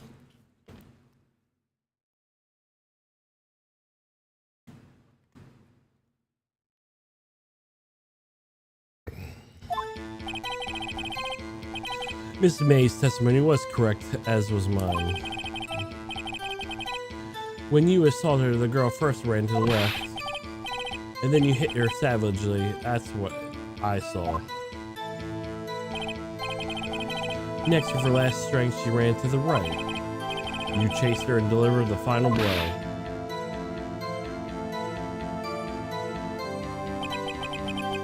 That's what Miss May saw. You see, you hit her twice. Do you not remember, Mr. Lawyer? That does seem to make sense. Will you the cross-examination the witness testimony? You bet I will. I mean, yes, Your Honor. She ran to the left. Miss May's testimony was correct, as was mine. When you assaulted the girl, she first ran to the left. Let's just go to it.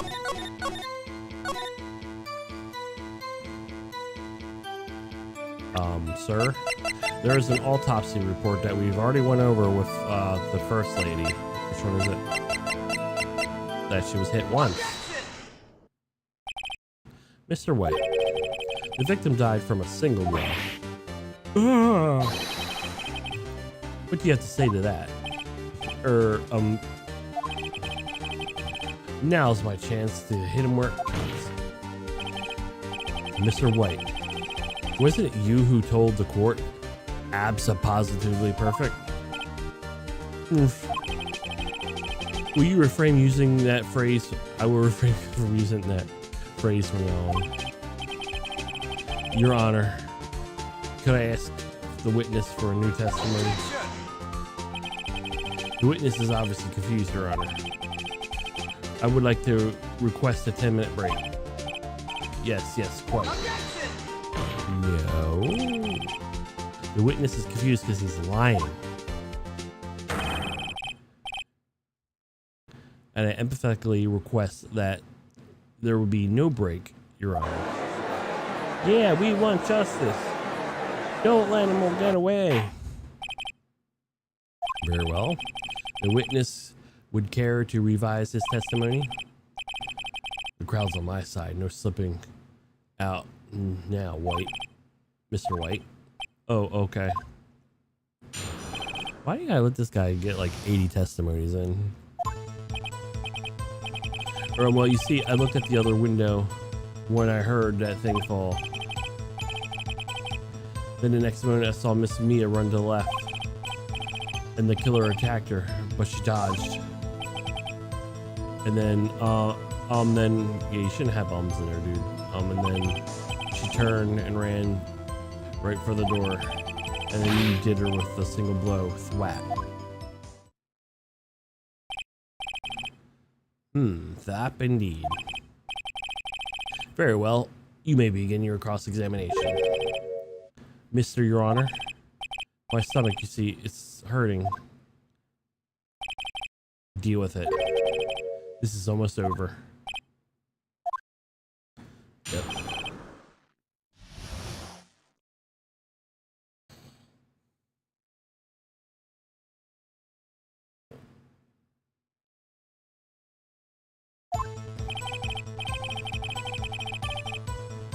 We see this started. You heard that thing fall? What exactly was that thing? Huh? Oh, that, glass light stand. Right. The one that's fallen over at the scene. Phoenix, doesn't that sound you strike odd? Yes, very odd.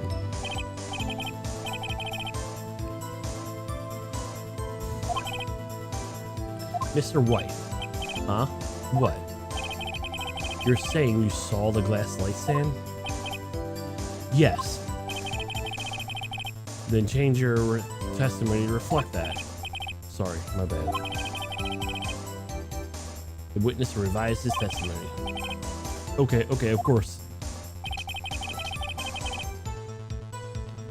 A light stand was laying knocked on the floor.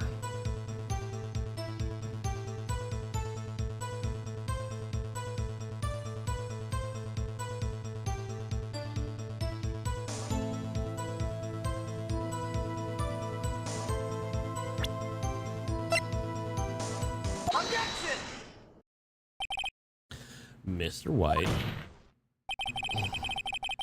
it was impossible for you to have seen the glass stand. What? Look at this. These are floor plan scenes of the murder, yes? You're correct, Your Honor. Now look.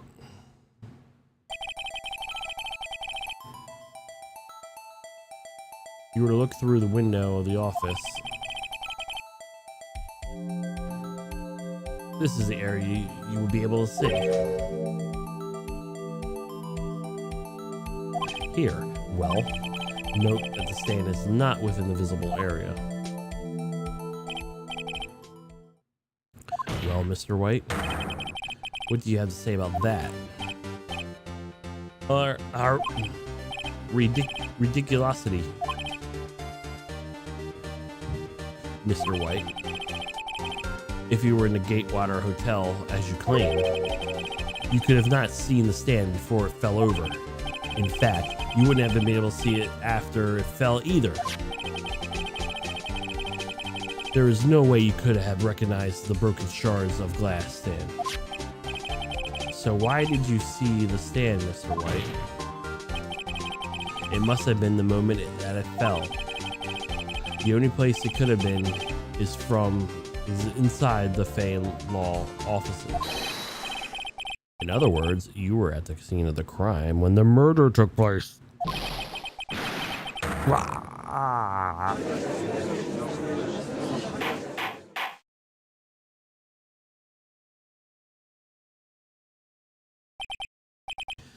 Mr. White? Mr. White, you did it, didn't you? Mr. Your Honor? Miss Mia. Looks like we're about to get our verdict. Objection! That's far enough, Miss Phoenix Wright. What? I forgot about Edgeworth. Mr. White, I think his time has come. Shouldn't you confess to your crime now? What? You said you should confess your crime. Or go. Confess that you've placed the wiretap. The wiretap? Order. Mr. Edgeworth, explain the court what he means by this. Distinguished members of the court, Mr. White is slightly confused. Allow me to explain. I really don't like where the way this is headed. As you know, Mr. White is the CEO of Blueport. He was ordered his secretary, Miss April May, to tap the law offices of Miss Fay. What does that have to do? Your Honor, the question is, when was the wiretap placed in the office by who? No, you wouldn't. Mr. White, in order to take place the wiretap, you entered Miss Fay's office.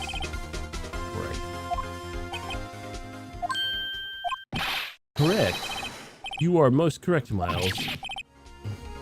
Give me a break. Yes. In order to the wiretap to be a breach to off the Fay Law offices. That is when I saw that accursed light stand. He's lying. I'm confused. Please explain to the court what it all means, Mr. Edgeworth. Gladly, Your Honor. Mr. Phoenix Wright has made the position clear. He's determined that Mr. White knew the glass stand was in the office. That's when it has shown there was only one time Mr. White could have seen the stand. At the very moment of the murder. Thus, Mr. Wright would like to believe that White was the murderer. I see. However, the fact is that Mr. White had been in the office well before the murder took place. When he went to the place, the wiretap, he could have seen the glass stand then. Ergo, Mr. Phoenix Wright theory is revealed for the baseless conjecture that it is. Mr. White, you will testify to the court about this wiretapping. Why? He knows he did it. Ahem, leave it to me. I feel faint.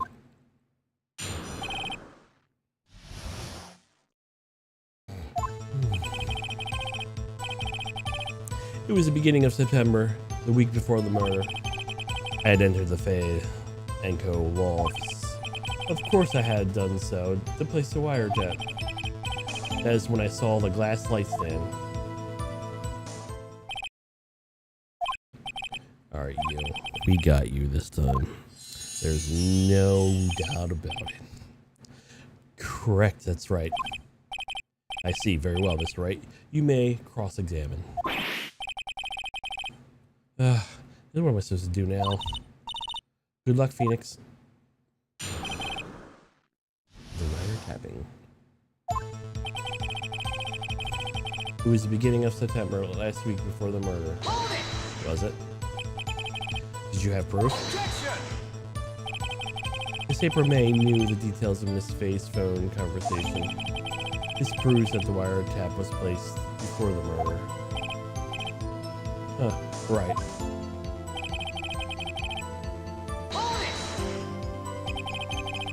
Was it really you that went in the office? Probably wasn't. Or was it Miss May? Identified fingerprints from several days old were found in the Fane Co. offices. Those were obviously Mr. White's. And if I know Edgeworth, he's already ran a check on those prints. Now, Mr. Wright, tell us why you went to the Fane. Of course, it had to be done. Why did you tap me as phone? This has no bearing on the current case, Your Honor. I mean, but still, why would the fuck? Blue Corp was a detective agency of sorts. We have the responsibility to protect clients and confidentiality. From a lawyer? That's the defendant? What you going all about, mister? Why did you notice something that was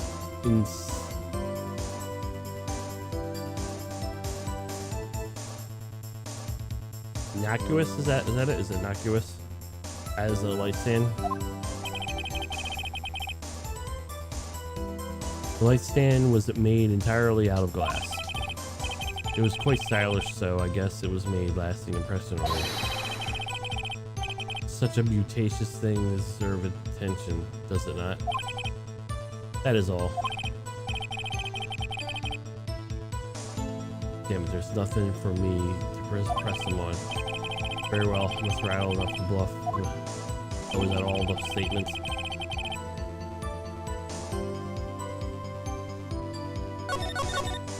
Shit.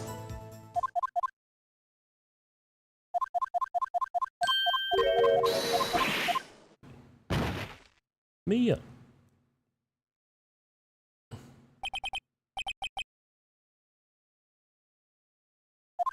Where am I? I fucked up, I held the button. In the lobby, what happened? Oh, right. I lost the trial. I was hallucinating. Ah, you're finally awake. Yeah.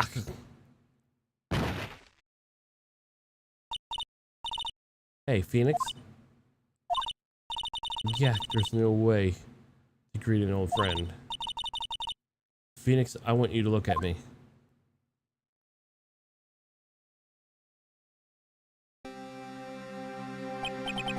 You're Maya?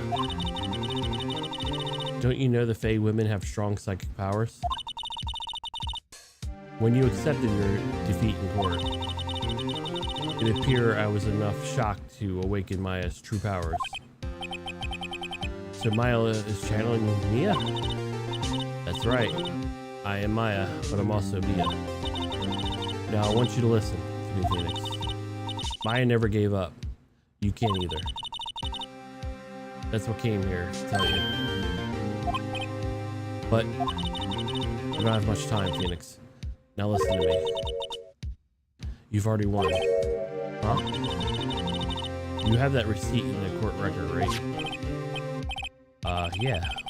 The one you wrote Maya on? Phoenix? Wright wrote that. Not me. So what do I do with it? Look at the front of the receipt. The front? It's a regular receipt. Looks like it's in a form of famous department store. $1,000. Wow, that's a big spender. Item. A glass light stand. Date of purchase, September 4th. September 4th? That's right, Phoenix. I bought that stand the day before I was killed. Whoa. Now, where did Mr. White say in his testimony? It was a week ago. It was beginning of December, a week before the murder. Wait, what? Yeah, it was. Yeah. So he actually tells the truth there. He said he saw a week before the murder. That would be in August, jackass. So there you go. I think the court is about to reconvene. Go do it, Phoenix. You know you're innocent, and now you just have to prove it. Right. Now, do they see her as Mia? Because in this game, they never really reference when they're transformed, even though they take on the characteristics and looks of the person. Kind of a fusion. Maybe not exactly like in Dragon Ball, but same concept, I would say.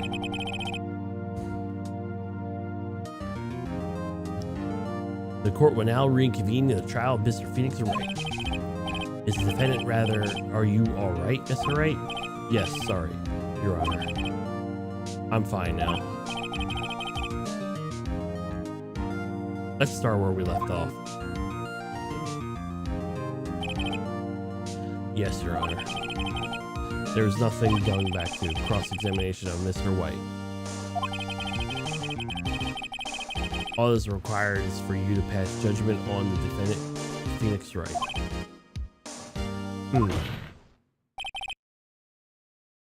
Your Honor, please give me one more chance. I promise you, this is the last time I ask you. But Mr. Edgeworth has noted that the trial is more or less finished. Mr. Edgeworth, do you have an opinion on this matter? I say, let's give Mr. Phoenix this one last chance. Very well. You may begin your cross-examination.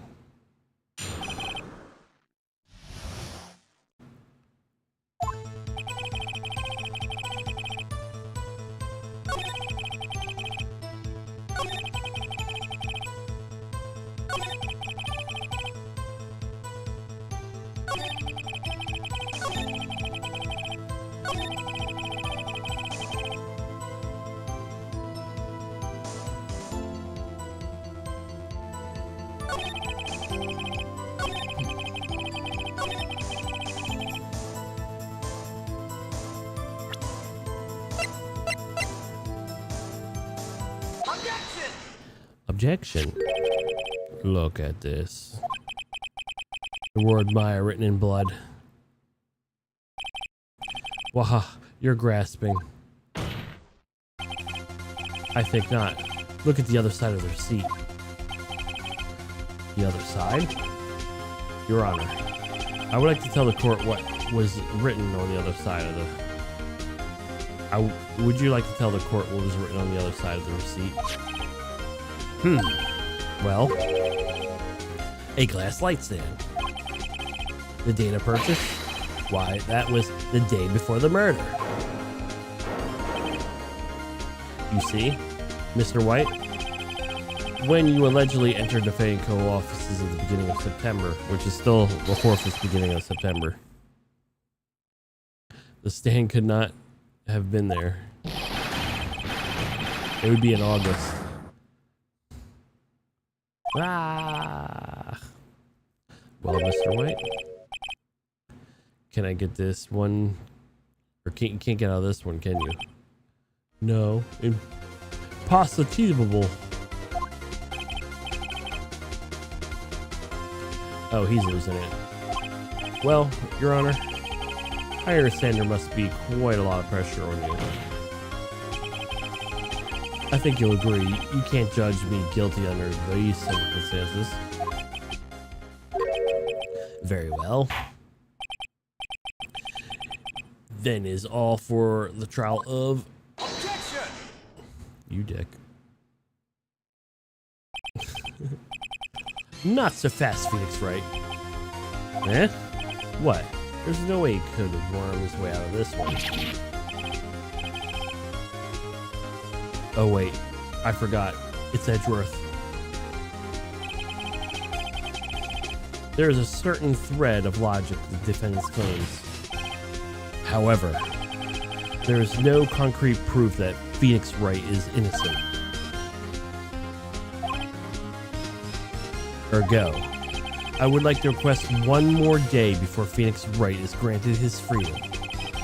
I need time to make one more inquiry to this matter. Another inquiry? This isn't going to be another one of those updated autopsy reports. This guy makes up evidence as he pleases. This is bad.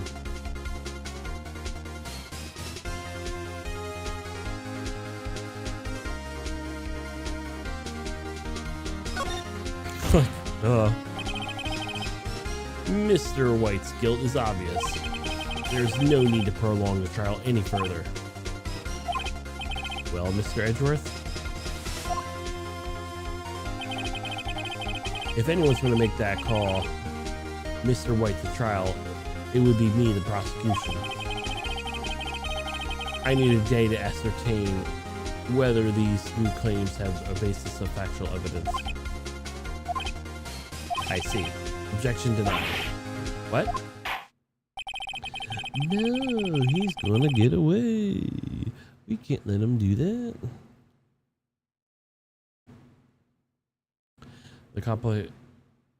The completion of this trial of Mr. Phoenix Wright will now be postponed until tomorrow. No, there's no telling what will happen if I can't end it now. Mr. Edgeworth, be sure to come up with, or just make up something. And after Mia showed up to help it all.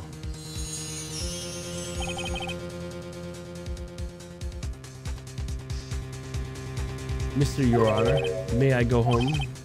Of course. Thank you for your time. The witness will stay. Mia? Phoenix? Read a note out loud. Read this note out loud. Mia, what's this? Just take it. Your Honor, if I may.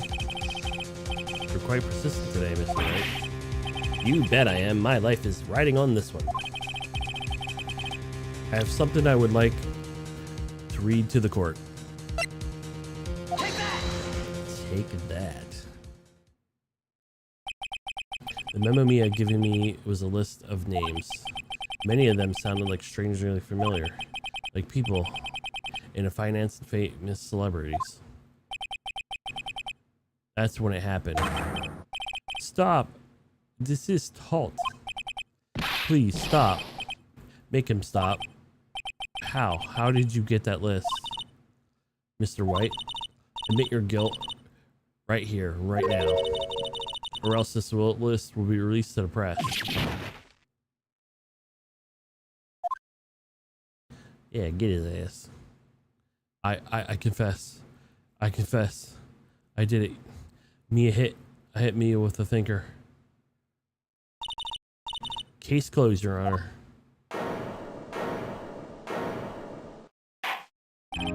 Well, I see no reason to continue this trial. Mr. Wright, yes, Your Honor. You've done it again. That is quite spirited defense. Yes, Your Honor. I guess you could say that. If you only knew how spirited it was. Very well. This court finds the defense, the defendant, Mr. Phoenix Wright, not guilty.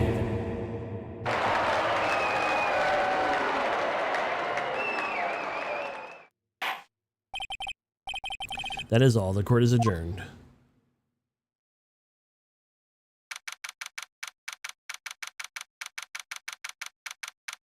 All right, it's almost 11. Damn. Well, I never thought I'd be saying this again, but congratulations, you're lucky. I was born a fae. I'm lucky I had both of you, Maya. You and Maya on my side.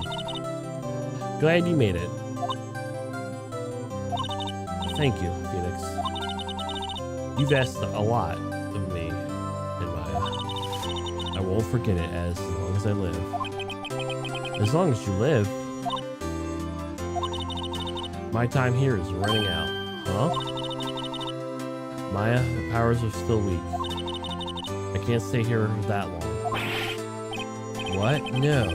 There's still so much to say. Don't worry. I'm sure we'll meet again. Chief. Hehe. I'm not the chief anymore. Phoenix.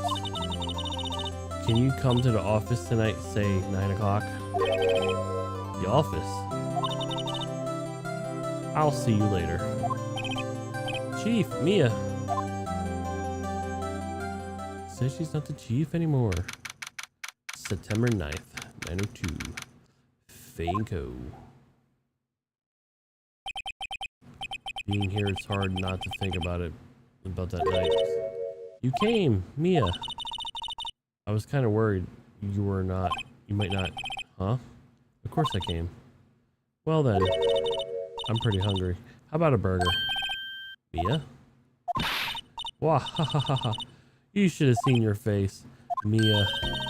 What are you talking about? It's me, Maya. Maya? What did you do? What did I look like? My sister? Look like you were her. I might be able to use that. Oh, Phoenix. Go to the store and buy me lunch, would you? Maya, why are you here? Because of this. You see, Mia wrote me a letter. Take care of Phoenix for me. Take care, huh? She means the office. This office. Someone has to help the new Wright & Co. offices, right? And who better but me? Maya Fey reporting for duty. Wait, no, on second thought. Let's make it casual. Yo, Nick, Maya here, ready to get down to business. You don't mind me calling you Nick, do you? It's a great name. Mia said that's what your friend Larry calls you. Nick? You know what this means? We're partners. You know what I think about it? It's Mia's fault I'm here now. Or it's Maya's fault I'm here now. But if it wasn't for her, I'd probably be in jail. Wright & Co. offices is a good ring to it. Yeah, thanks, Maya. See, Mia's back. Good luck, Phoenix. I will always be here, watching.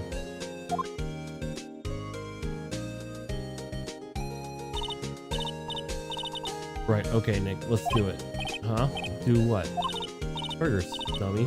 Burgers. There's a burger joint down the street. Come on, time's wasting. Okay, wait up. The end. The end. Alright, let's save. And we'll do the next investigation not tomorrow, Monday. We'll start up the rest. Alright guys, I will see you then. Alrighty. Peace.